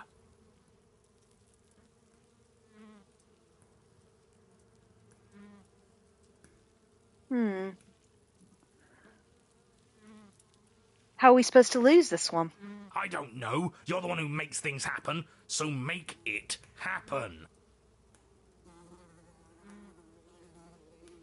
She's gonna get worse. She gets worse every time we get a new cabin. Who said anything about getting to a new cabin? No, we make something new here. It won't matter if you do. She'll just pull us apart again. And preferably, we make something without him. I shed this vessel for the next. Absolutely not. I refuse to let you just decide to die with your task unfinished. If you die here, the world is doomed. But you do die. There is a great release as you lose your grip on what's left of your flesh and blood. And yet you are still here. Your Honor, where the hell are you? Are you already at the Princess? This place is different. Rotten. Death all around us. I want to go back. So you've returned already, and I remain here. Is this our final destination? The Princess tilts her head to look at you, and with a gesture, you are unwound. Again? Already? Clearly I left you with too much room last time. Perhaps this cell will hold you better. You know what to do. Again. I die again. Again you relinquish your body, and again you find yourself here, but somewhere else. Your Honor, she's gorgeous. Absolutely divine. You, guy who describes things, you better start saying what we do this time. And what are you doing? Attacking her, obviously. Right. You charge towards the Princess and... There is no spark in you, only matter devoid of life. You explode. Again. And again. You let yourself go and you are living once more. On a path. We're in the middle of a fight, so act like it. So you are. Okay, you dive towards the Princess and... yes, her head swivels creakily on her neck, fire in her eyes as your body unravels with blinding pain. No. Again! You have no body. You exist. You are reborn. Your Honor... No time. You, narrate, now! Yes, of course. Pristine blade grasped firmly in your hands, you fly towards the Princess before she can turn to face you. We might actually do it this time. I can feel that body of yours slicing through the air. How many more times will I have to scatter you? As she turns towards you, the very essence of your being begins to flake away. Your muscles, then organs, then nerves laid bare and screaming as the rest of you is stripped of substance. Oh, boo-hoo. It's just a body. It just needs to last long enough to sink this blade into her heart. It doesn't last. You are disintegrated. Everything goes dark. But there is no you to die. How many times do I need to pulverize you before you finally understand? You are nothing. An empty void that dared to dream it was alive. That feels right. If we're nothing, then why are we still here? Because we always have been. If we're nothing, then how can we do anything? The same way we always have. Being nothing has never stopped us. Now end this. End her. You cannot win if you cannot be. I end this. A force races towards the princess's exposed heart, threads of texture pulled from an all-encompassing nothing. How? I've scattered the atoms you clung to and there is nothing there to find. You can't exist. Threads pierce her heart and cradle her spirit. It's over. Oh, I think I understand you now. I'm sorry. I didn't mean to do the things I did to you. I don't think I knew what I was doing. She sounds genuine. They always do in the end. It's cold, but I'm going to be okay, right?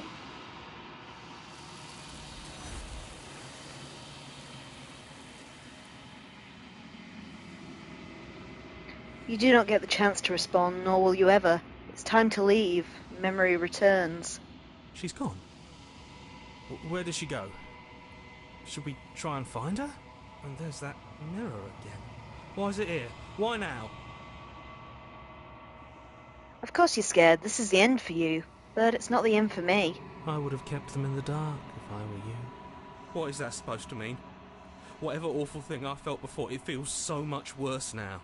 Screw that! This can't be the end, it just can't! I approach the mirror.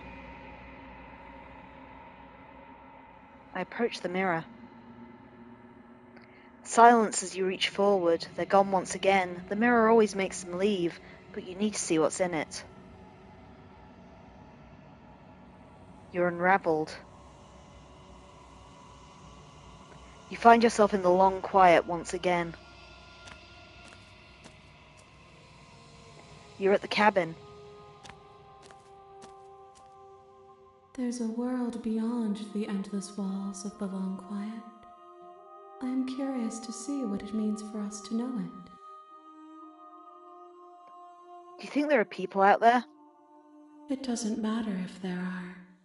People are too small for us. You and I are the only things that interest me. Do you think that anything is real out there? Do you think that we're real? We are real. Nothing is an idea that dwells in the absence of something. But nothing cannot exist on its own. And because of that, nothing can't exist. Do you have any thoughts on this vessel? This one is desecration. She placed the weight of her agony on you, yet it is she who unwound herself. There is passion and empathy buried under her unfeeling skin. She will make for a weathered heart. Do not mourn her. She has finally found peace. Do you know what's going to happen when you awaken? If I did, I would already be awake.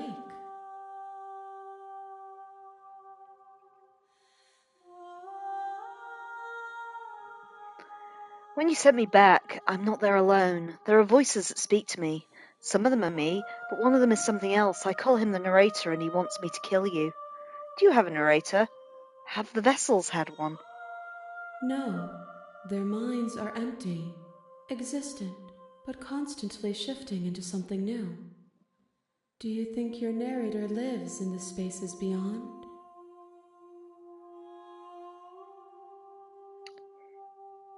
He does. I don't know why, but I know that for a fact. I am on the cusp of my awakening. Perhaps you are on the cusp of yours. How many more vessels do I need to bring you? One. Whatever you bring me next will be enough, and then gravity will pull the others back to me. I will be singular, a final multitude. If this is the last time, is there anything you would like me to bring you? These gifts are a conversation, and each one shows me the contours of your heart. The only thing I want to see is what you choose for me when the thread is fully drawn. You know we're going to fight when this is over. Do you really want me to bring you that last vessel? We may fight, and we may not. But not all fights end in destruction, just as not all conversations end in peace. Even if you destroy me, it will have been worth it to finally know what I am, and to have had the chance to know you. This is the last stage before your completion. Then I'm not going back. I'm just going to stay here. You've already tried waiting, but I understand if you need more time. I'll wait with you. I wait. I will see you when you return. What textures will you weave for yourself to occupy forever? Will you place the images of you and I into a box for safekeeping? If you close that box, will you become another you in another world? An imaginary pattern repeating itself until it can no longer bear the weight of its hand-drawn cage? You'll always come back to the box, because you'll always want to know what it means to be you. I will be here waiting by your side until you're ready to return to mine. I forgot it did that. Let's pick a random continue. I see you have returned to me. Days mean nothing in the maw of forever. I never left your side. I'm ready to go back. The next time I see you, each of us will finally know what we are. I will be here, waiting for you. Everything goes dark, and you die. Trophy, the Weathered Heart, and we're back at the start again. You're on a path in the woods, and at the end of that path is a cabin. And in the basement of that cabin is a princess. You're here to slay her. If you don't, it will be the end of the world. I'm talking about the end of... Whoops. Let's just go to the cabin. Cabin time, cabin time. You make your way up the short path to the cabin. You'll find the princess within. A warning before you go any further. She will lie, she will cheat, and she will do everything in her power to stop you from slaying her. Don't believe a word she says. We're not going to go through with this, right? She's a princess. We're supposed to save princesses, not slay them. Ignore him. He doesn't know what he's talking about.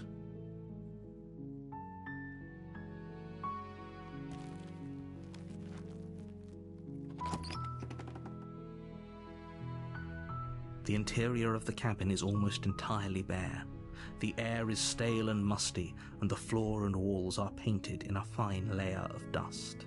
The only furniture of note is a plain wooden table.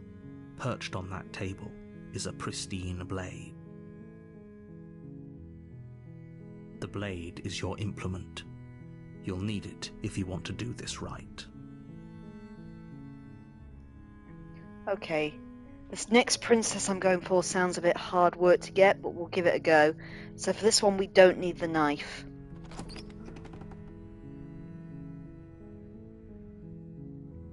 The door to the basement creaks open, revealing a staircase faintly illuminated by an unseen light in the room below. This is an oppressive place. The air feels heavy and damp, a hint of rot filtering from the ancient wood. If the princess really lives here, slaying her is probably doing her a favor. Her voice softly carries up the stairs. Hello? Is someone there? It's hypnotizing. It's the kind of voice you only have to hear once to remember it for the rest of your life. Don't let it fool you. It's all part of the manipulation. You're playing a dangerous game by coming here unarmed. Okay.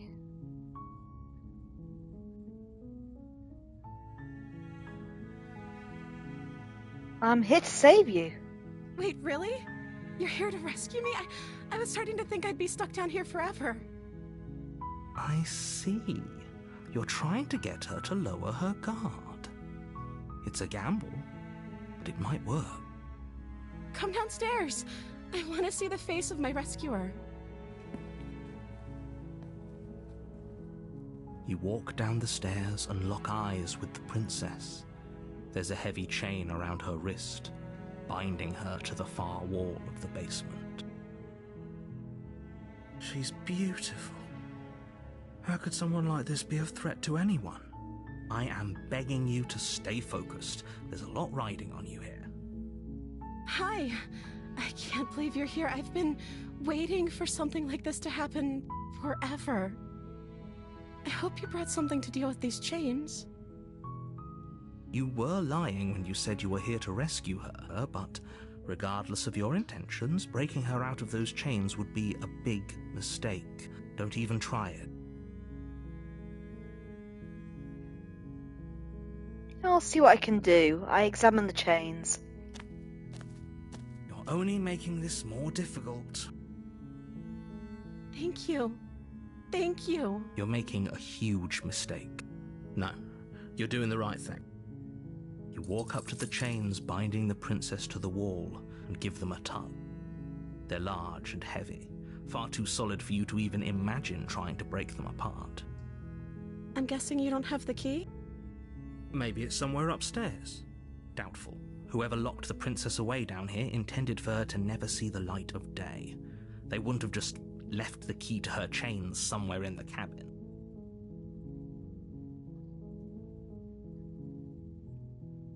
I'm going to check upstairs. Maybe the key's still lying around somewhere up there. And if not, maybe I can at least find something to break you free. Okay. I'll be here. Good luck. You attempt to make your way out of the basement, but the door at the top of the stairs slams shut. You hear the click of a lock sliding into place. Is someone else here? Hey, let me out of here! Your shouts and pleas are met with silence. I'll repeat myself once again. You're here to slay the princess, and you won't leave until the task is done. I try the door. You try the door, but it's locked from the outside. I return to the bottom of the stairs. You make your way to the bottom of the stairs. This would have been so much easier if you'd just taken the blade like you were supposed to. Easier for whom? Easier for everyone. Look at the mess you're in. I heard the door slam. They locked you down here too, didn't they? There's a slight panic rising in the princess's voice. If I could just get out of these chains, I know we could force our way out of here together. She barely hesitates before raising her arm to her mouth, her teeth tearing through her limb with the determination of a trapped wolf. As she rips her flesh from her bone, a sound comes from behind you, the clang of bouncing metal. It's the blade from upstairs. You're not sure how it made its way down here, but if there's a time to strike, it's now. Or we could use it to free her. You won't like what happens if you do that. I slay the princess. Without hesitation, you bring the blade down and plunge it into the princess's back. Fine. The wound drives her to the ground. Okay, there's no going back now. I'm with you to the end. You bastard! Were you lying to me this whole time? The princess pushes away from you, the motion ripping the blade from her back. Wounded, but still alive, she crouches on all fours in the corner of the room and meets your eyes with the ferocity of a cornered predator.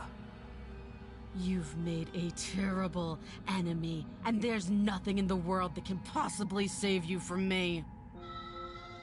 I thought we had the upper hand, but it's as if she's barely even threatened by us. It's an act. She's wounded and unarmed. There's nothing she can do to hurt you. I'm not so sure. Don't waver now. As you ready your blade to deliver a lethal blow, she lunges at your legs with the same animal ferocity she used to tear at her arm. Your blade cuts into her again and again as you're tackled to the ground, your body racked with pain as she rips into you with tooth and claw. Forget about trying to rescue her. This is about survival now. Give her everything you've got. I slay the princess. Though your nerves are seizing with pain, you know you've done your fair share of damage as well, your blade having left deep gashes in the princess's back. You seize a moment of hesitation to throw her off of you and shakily push yourself back to your knees. We can still turn this around. I give up. Are you serious? As what's left of your blood pools around you on the cobblestone floor, the blade falls from your trembling hands and clatters uselessly against the ground. I suppose you simply lacked the will to finish the job. The princess, wounded but still alive, nervously jumps at the blade and kicks it far away from you before retreating into a dark corner of the room. Her shining eyes watch you from the darkness, unblinking and curious as you bleed out. We can only hope the wounds you managed to inflict will be enough to at least delay her escape from this place. If we're very lucky, they'll kill her before she can reach the outside world. After all this time alone, I thought I'd finally found a friend, but you were just another monster, weren't you? This is the end, isn't it? Before you can answer, everything goes dark, and you die. Okay, Chapter 2, The Beast. You're on a path in the woods, and at the end of that path is a cabin. And in the basement of that cabin is a princess. You're here to slay her. If you don't, it will be the end of the world.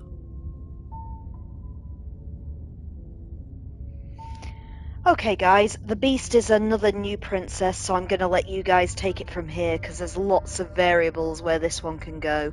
So let's proceed to the cabin and see what terrible choices you make. A warning before you go any further. She will lie, she will cheat, and she will do everything in her power to stop you from slaying her. Don't believe a word she says. Does a cat lie to a cornered mouse when it plays with its freedom? Or is it just acting out its nature? I don't see why that matters. A lie's a lie, and if anything, she's the one who's cornered. She could have gotten out of there whenever she wanted to. We should trust nothing that she tells us, only what we hear and smell. That's a very roundabout way of saying that you should listen to me and take this seriously. Maybe. We proceed to the cabin.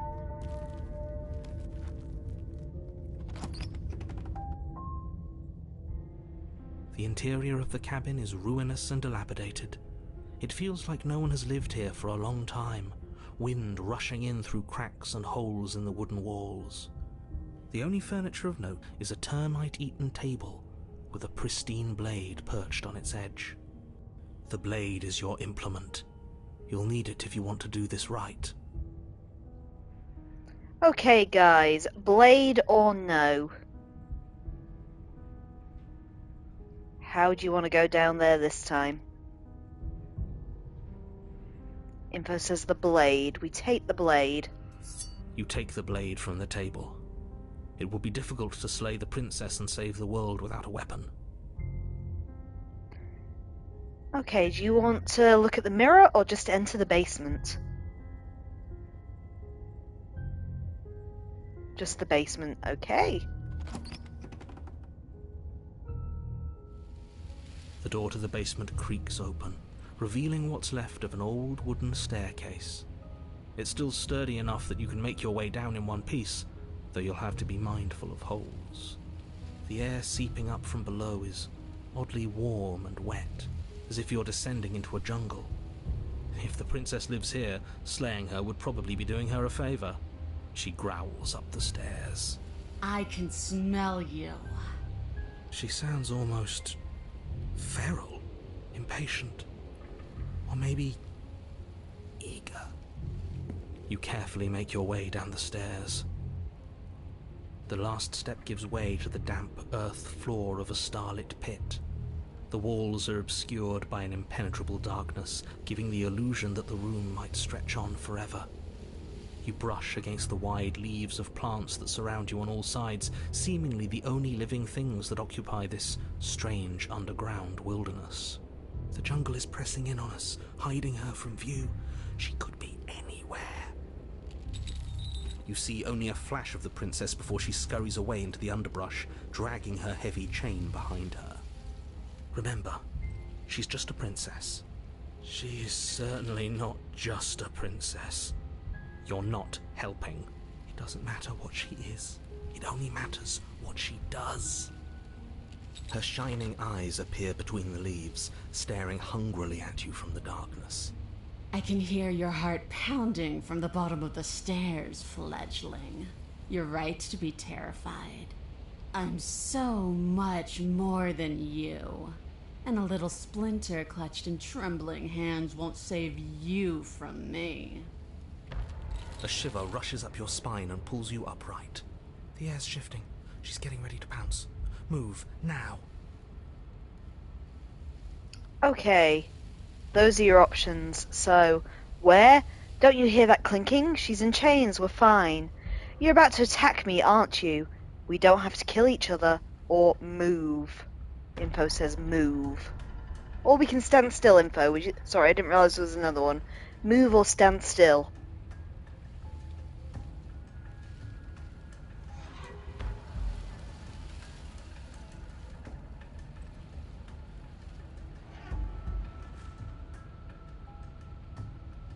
No, Info doesn't seem to be changing his mind. Move it is. You lunge to the side, picking a direction on instinct. As you land, you're buffeted by a gust of air, disturbed by the sudden motion of a massive body. The princess. In an instant, she's pounced on the spot where you would have been, her chains rattling across the floor behind her. Before you can blink, she's gone, vanishing once more into the shadows.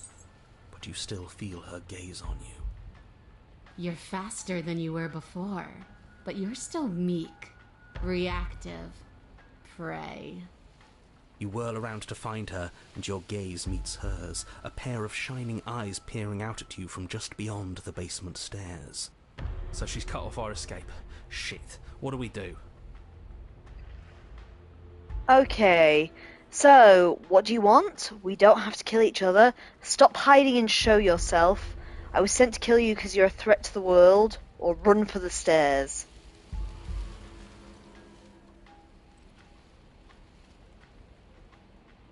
Info wants to run. She's kind of between you and the stairs, Info. You sure you want to go with this?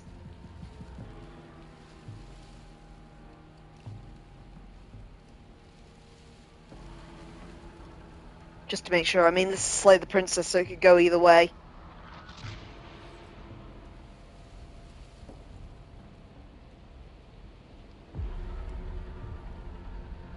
Yeah, Info's not saying otherwise. We run for the stairs. She's right there. We have to wait for an opening. That's fair. She'll kill us if we try and run past her. Okay, that wasn't the option, Info. They won't let you have that. So, they're all explore options. What do you want? We don't have to kill each other. Stop hiding and show yourself. Or I was sent to kill you. Which option are you going with?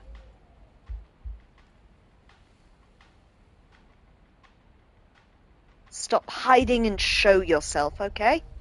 If you want to see me, you should get better at seeing. She knows that her strength lies in shadows and secrets. She won't reveal herself unless she has to.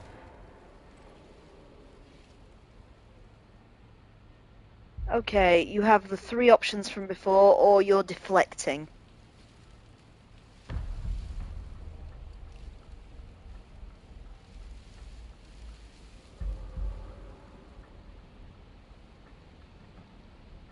Again, I'll give you a few options to decide. And the one you can't see because it's cut off by the screen just says you're deflecting. So, make your choice. It may save us from being eaten by the beast.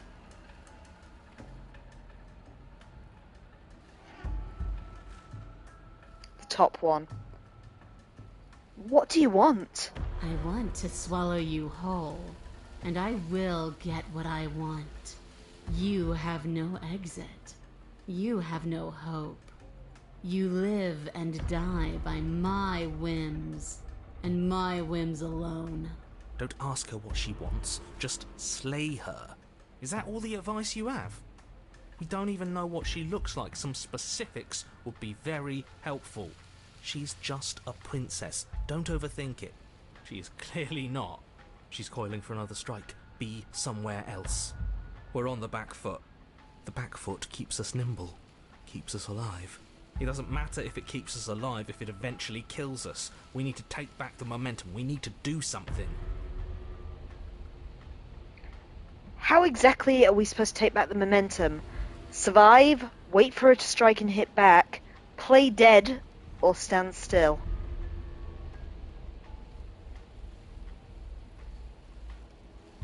Play dead. Okay. We're playing dead. It's unexpected. It could work.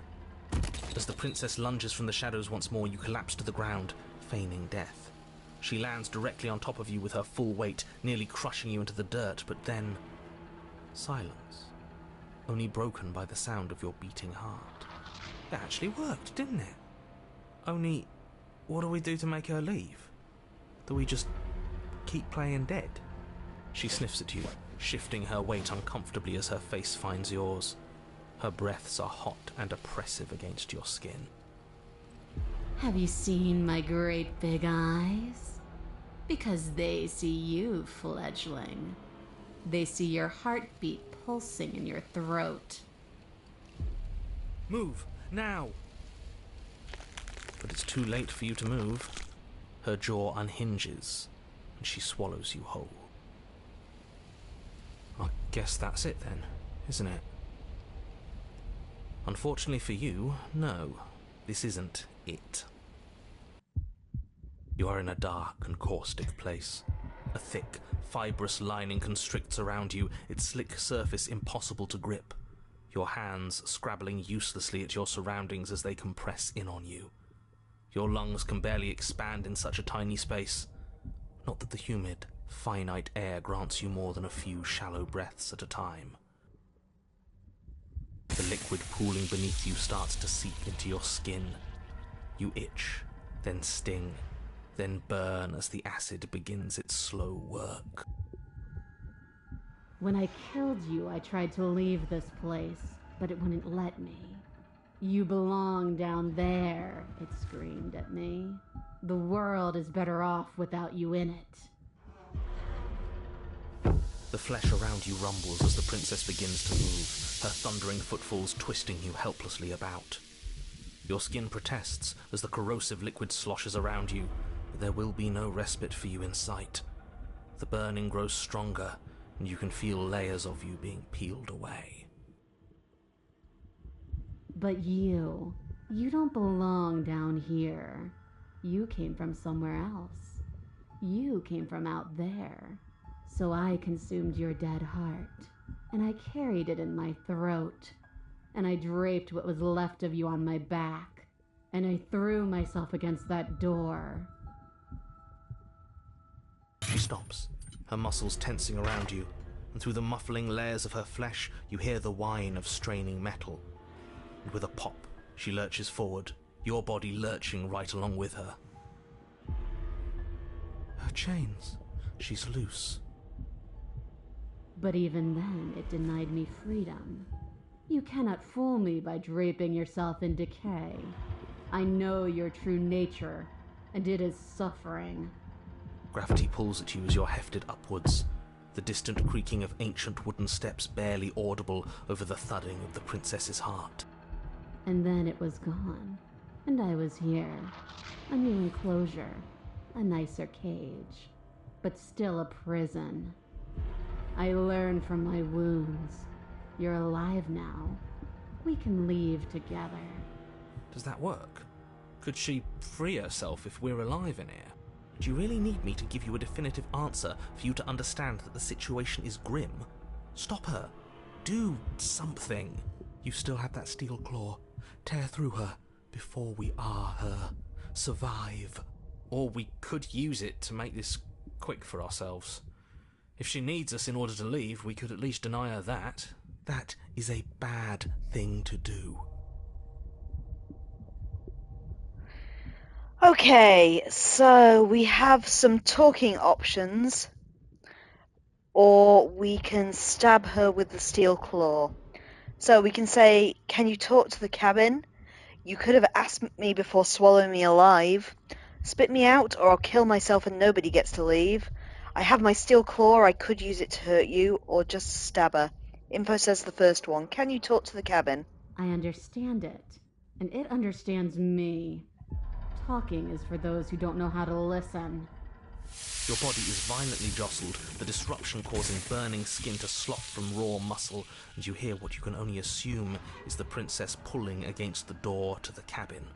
The cage is still locked. I don't think we can talk our way out of this. We are drowning in death. There's no more space for words.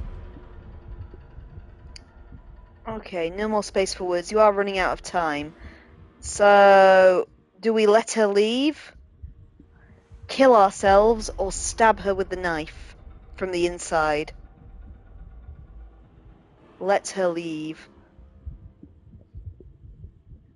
Do you want to go for you can leave, or you can leave if you let me go? Top or bottom info? Top, okay. Fine. You can leave. Oh, can I? The click of what you presume to be a door ripples through the layers of suffocating flesh. That wasn't so hard. You feel her take another massive step, and then another, and then... It's gone quiet, hasn't it? You can feel churning forms around you, then a wet tunneling before you are ejected in a place that is nowhere at all. I guess I don't need you to be a part of me. How lucky for you. This place is cold.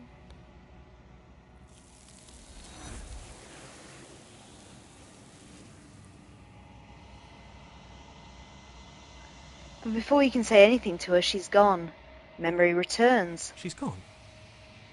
Where did she go? Should we try and find her? And is that a mirror? Why is it here? Why now? Of course you're scared. This is the end for you, but it's not the end for me. What is that supposed to mean? Whatever awful thing I felt before, it feels so much worse now. Death. Real death. I approach the mirror and gaze into my reflection. Silence as you reach forward. They're gone again. The mirror always makes them leave, but you need to see what's in it. You're nothing at all. But that isn't right. You can't be nothing. You refocus your gaze and then you see it, a figure, faint and veiled in shadow just beyond the reflection. Are you... me? I think you know what I am. A crack slides down the centre of the mirror, splitting the image of the glass in two. And then another crack forms, and another, turning the mirror into jagged shards of broken glass. Okay, we said last time we'd start from the bottom, because there's so much you can ask him, and a limited amount of time. So, what is this place? Where are we? A construct. It was supposed to keep the two of you trapped here until the job was done, and it was supposed to guide your hand to help you see things through. The construct you're in exists in every world at once. Any time you failed, any time you thought yourself dead, it would restart and shunt both you and her into a new world. But you're waking up to your true nature now. It won't be able to work like that anymore.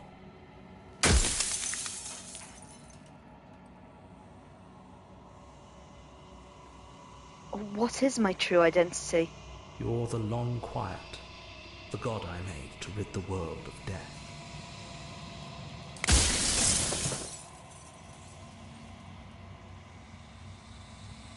How am I supposed to rid the world of death? By slaying the princess. Once she's gone, everyone will get to exist exactly as they are. No more fear, no more howling chaos, just life. Forever.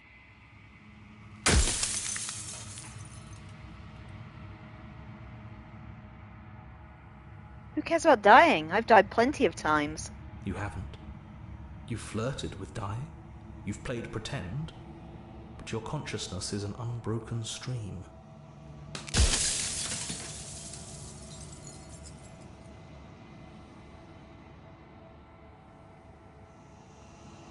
And how do you know everybody else doesn't also experience death in the way I do? They obviously don't. You experience death the way you do by design, and by your unique nature.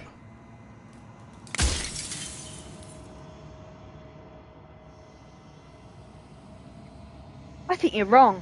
I don't think dying is bad at all, and you're just making all this up as you go.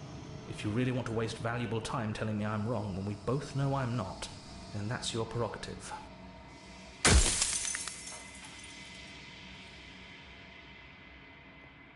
I'm pretty sure death is good, actually. Important, even. If that's your belief, there's nothing I can say to move you. You haven't died. You cannot die. So you can't grasp the abject horror of dying.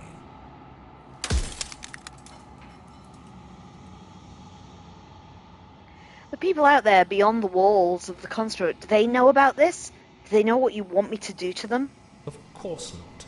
The only way this construct could function was if nobody knew what it was doing. But the bones of the universe are old. It's on the cusp of its dying breath, and the people out there are consumed with thoughts of oblivion. When the patterns are wiped from the sand, when the board is reset, who will remember them? All I've done is given them a chance to live outside of the shadow of the end.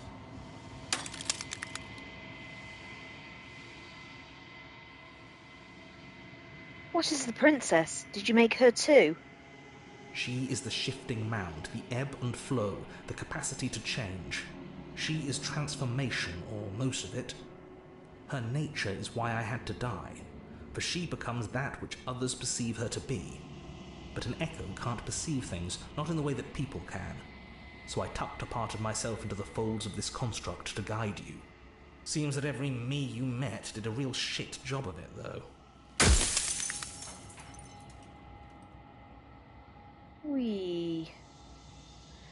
What if neither of us leave this place? Does that work? Can we just stay here together and leave the people out there all alone? It wouldn't work. Her nature as the shifting mound makes it so nothing can last forever as it is now. It wouldn't matter how long the two of you waited. Eventually she would find a way to leave, and then everything would change. Everything would face oblivion. And until then, the clock ticks on.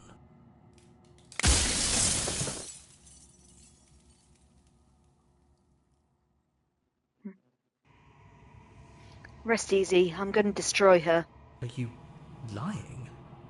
I can't tell.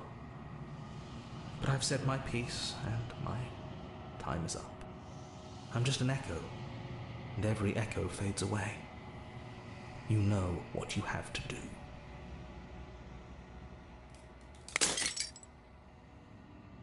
As the final fragment of glass shatters, you see yourself with newfound clarity. The narrator was right. You are the Long Quiet, a vast and nascent god. It's finally time for you to wake up. All of this is you. I proceed to the cabin one last time. Trophy, a cunning heart. When you arrive at the heart of things, there is no final vessel for you to bear witness to. There's nothing for you to find.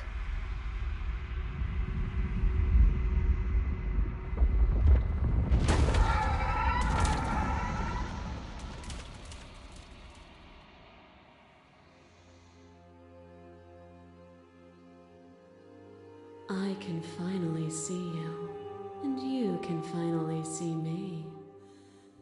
It's been so long, and my heart has ached for this moment.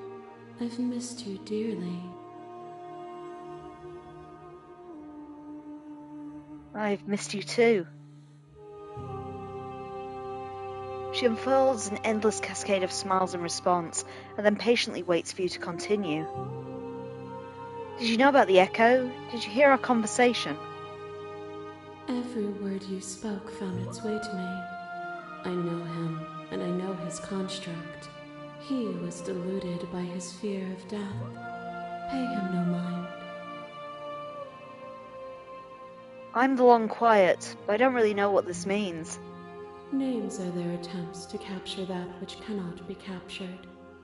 They call me the Shifting Mound, a pale imitation of what I actually am. What happens now? Ever the passive player, always reacting and never acting.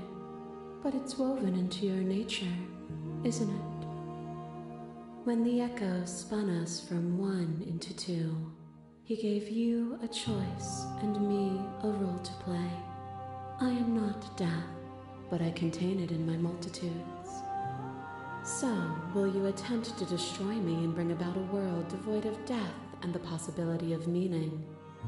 Or will you open the final doors to our liberation?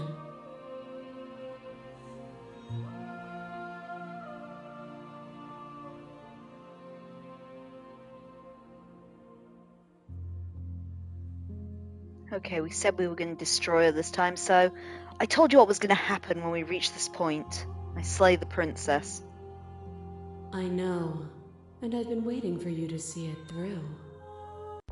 Violence has always been our language, hasn't it? If this is what it takes to save you, then so be it.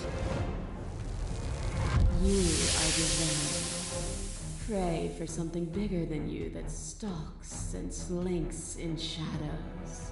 Within, you are tightly bound and choke on heavy air as acid burns its way into your pores. A nest of things devouring within things devouring. But even when dissolved, you gifted me a life. Perhaps it was fear that drove you. Perhaps it was compassion. But the outcome of an act matters more than its intentions. There is a natural order to the cycle of things sustaining things. A world without sustenance is a world without relationships. And it is our relationships that give us form and substance.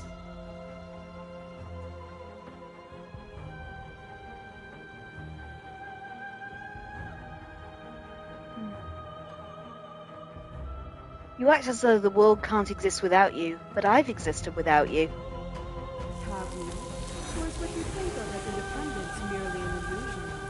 Without me, you can have no contrast. And without contrast, you have no shape. What is a person? Is it their body? Is it all of their body? Pluck the eyes, peel the skin, strip the tendons, mince the meat, grind the bones. When it is all gone, do you still have who you started with?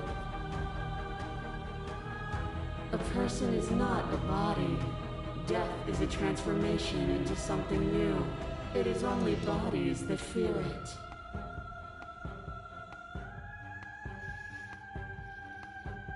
Okay. What are the woods then? Where's the cabin? Where's the time we've spent apart if not existing as myself? Time you've spent away from me is still time spent in reference to me. Even then, both of us are more than our bodies. Am I not in the trees? Am I not in the cabin? Am I not in you? A boundless torrent of blades cut you from boundless angles. You are a body. You are gory ribbons. You are a body again. And you feel all of it. On and on it goes until your bodies are not your thoughts or not you. Alive, dead, alive, dead, then alive and dead, all at once. You learn to put yourself away, and in your stillness you humble me. You died countless steely deaths, and you lived countless short lives, and yet it is all so far behind you. I pushed you to a greatness you never would have reached without me.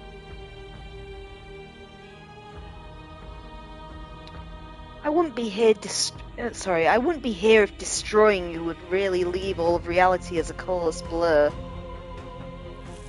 You place far too much trust into the ravens of a fearful, ignorant soul who overstepped his bounds.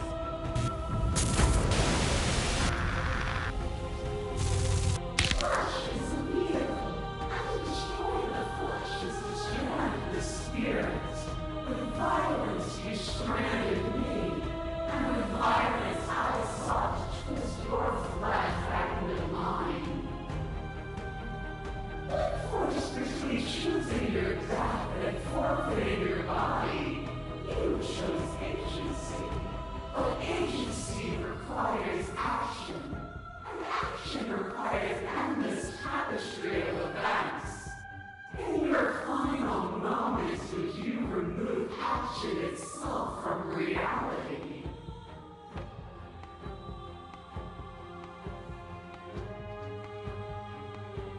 Where was it? There we are. I'd rather trust an ignorant soul who died trying to make things better than a god who let the wheel of suffering turn forever. Intent is nothing. Wisdom is everything. I turned the wheel because suffering is a falsehood, a delusion. It is up to the world to free itself of it.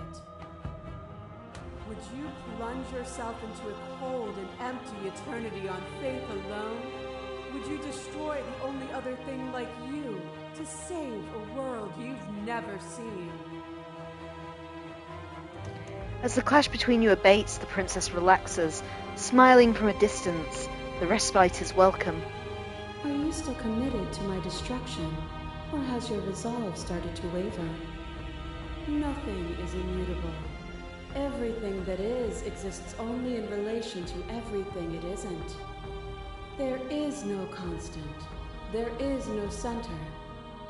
You cannot remove something without removing the relations which define it. To destroy what you perceive as evil is to damn everything you perceive as good. Open your eyes and accept what we are. We can leave this prison together.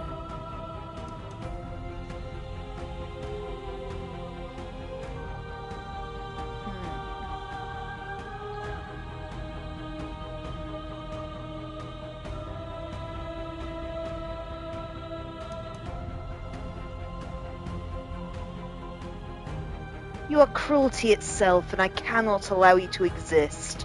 I slay the princess. Well, then try to destroy me if you can. But I will not yield easily to your delusion. You don't have to face her alone.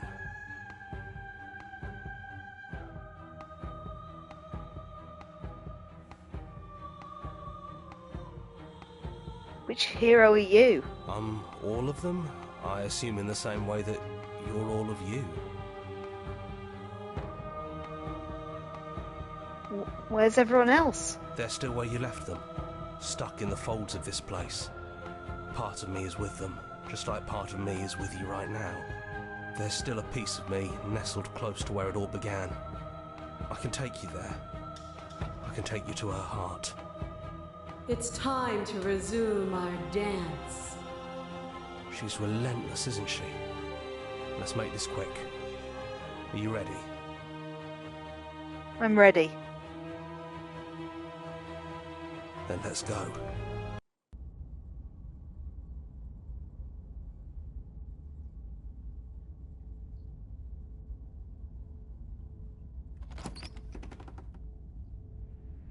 And here we are.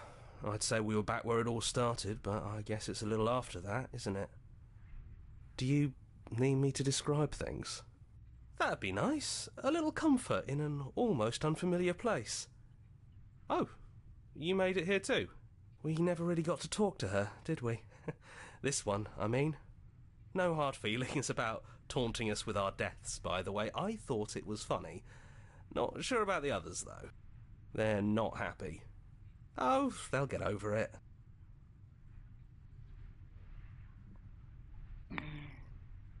I'd like that description now, if you don't mind, for old time's sake. Yeah, of course. The interior of the cabin is, well, it's not really a cabin, is it? It's that terrifying blend of everything. Only it doesn't feel so terrifying anymore. It's still shaped like a cabin, it's just different in places. There's still walls, a door to the basement, a table, that knife. Windows. You know, come to think of it, I don't think he ever really included the windows in his cabin descriptions, did he? He mentioned the windows when we broke them. No mirror this time, either. I think it did whatever it needed to do. And I know I've already mentioned it, but if we want to see this through, we're going to need that blade. I take the blade. That's probably for the best. It always seems to give us more things we can do, right? So, you're not going to suggest we throw it out the window? No, we've been through too much for that. And he's gone, so there's no one left to mess with but ourselves. You've gotten serious. Besides, what's the third beat? It isn't funny if we toss it out the window twice. There's the guy I know. Is it just the three of us? Did anyone else make it to the cabin? It's just us. I think the rest of them are still out there, jumbled up in the rest of her. And I've been here since you left me here. No hard feelings, I'm just glad you're back to see this through. Is the narrator really gone? Yeah, it's dead silent in here. Whatever it was that was left of him, I don't think it could handle you waking up to godhood. Pretty sure he got obliterated. Really goes to show how much you've grown up. Killing somebody across every iteration of reality just by existing. I don't even know what I would do if I were in the driver's seat with that kind of power.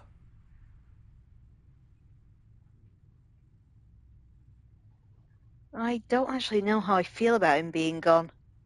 Yeah, it's complicated. He put us through hell, but he's been part of us since the very beginning, hasn't he? It's not complicated at all. I miss him. I feel bad that he's gone.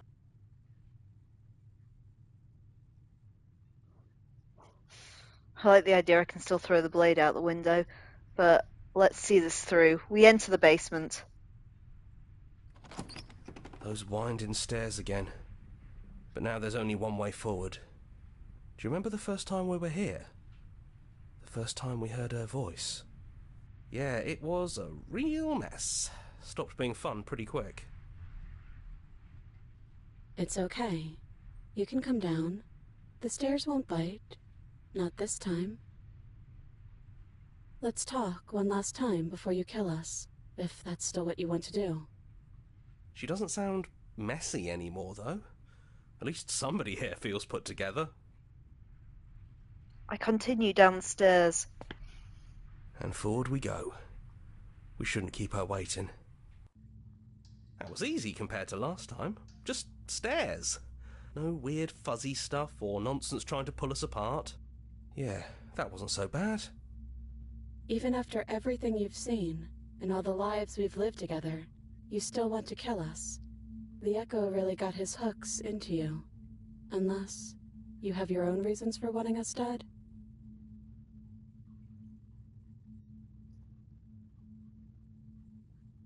I slay the princess. So this is really it then? Let's see this through. So, you've made a choice for all of us. Even through everything, through all the worlds we've seen and experienced, through all the lives we've known and lost, we could never imagine a world without you and us.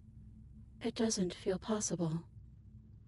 Despite it all, we've always loved you. We hope you don't regret what comes next.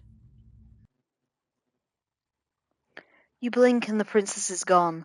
All you have left of her is a small, melancholic weight that sits on the borders of your heart. Whatever action brought you and the princess into being was rough and jagged, and left each of you with a piece of the other. By destroying her once and for all, you also destroyed a part of yourself. But the world hasn't ended. Things continue on. She's gone. And I don't think she's coming back.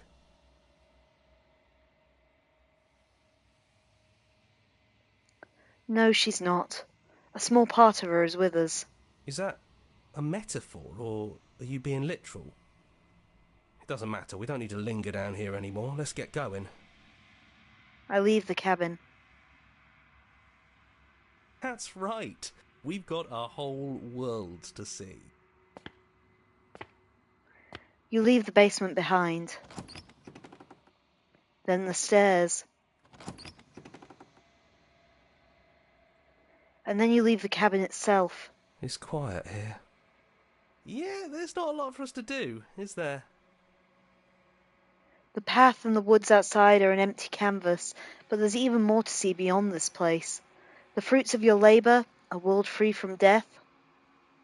I set myself free. The body of an ancient creature stirs from its hibernation, and you feel sensation in limbs that you once couldn't fathom. Everything here is you.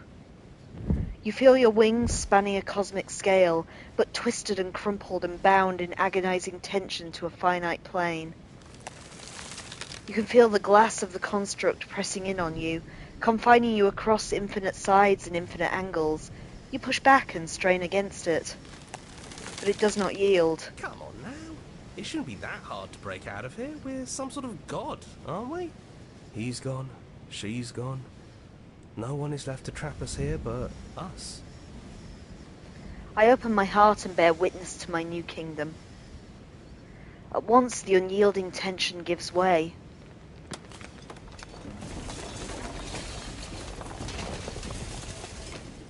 And then the shattering. You are free, and before you lies the endless expanse of absolute reality. A new absolute reality, one forged by your will, and by a long and arduous cycle of bloodshed that has stained your hands countless times over. But there will be no more bloodshed in this new world. Didn't forget what you told us.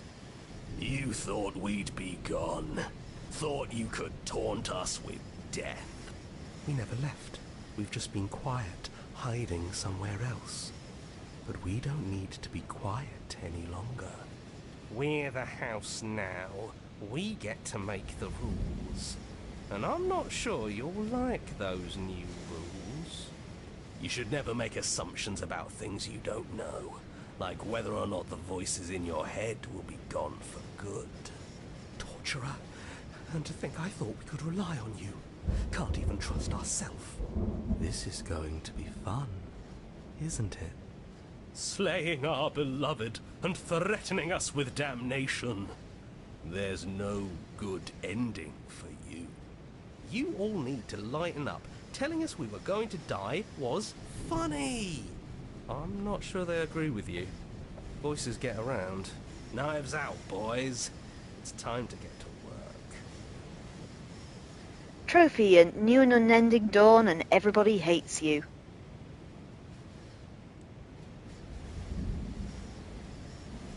So yeah, that's, as far as I'm aware, one of the worst endings you can get in the game. That's what I was aiming for.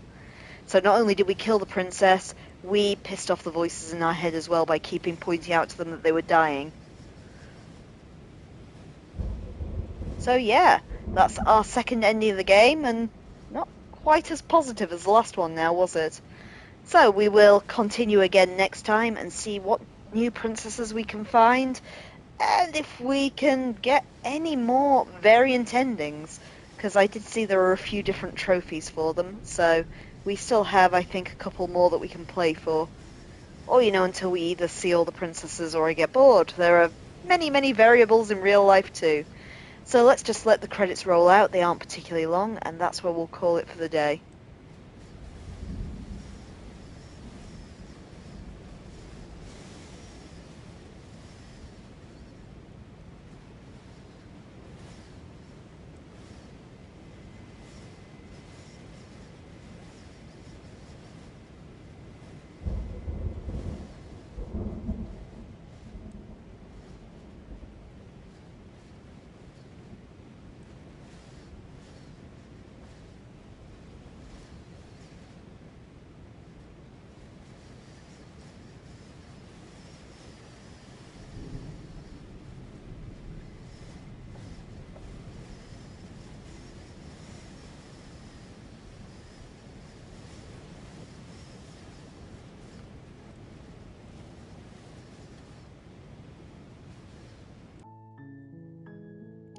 And there we go. So, thanks for bearing with me tonight in our second run of Slay the Princess.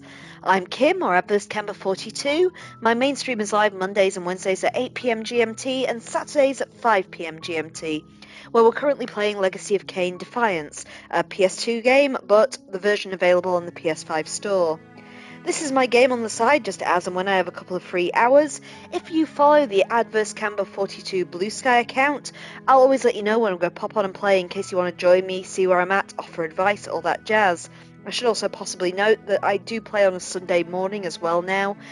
We finished Phantasmagoria 2 A Puzzle in Flesh last time, and so this Sunday we're going to be starting The Wolf Among Us on Steam. I also have an Adverse Camper 42 YouTube channel where old episodes are put up, usually within a day of airing here. In case you want to catch up on the plot of Slay the Princess so far in our previous 2 runs, or any of the previous games I've played, my tastes are varied and there's a lot on there right now, which includes Lies of P, House of Ashes, Goodbye Volcano High, Cyberpunk 2077, Disco Elysium, Dredge, One Piece Odyssey. Please do check them out if you're interested. I'm also one half of Things Are Getting Strange, a Twin Peaks Rewatch podcast. You can find us wherever you get your podcasts. New episodes go up on a Thursday, 8 PM GMT. We've previously rewatched and reviewed all of The X-Files and Garth Marenghi's Dark Place, so this Thursday will be the first episode of Twin Peaks. So that is Northwest Passage, otherwise known as The Pilot, which is a feature-length episode.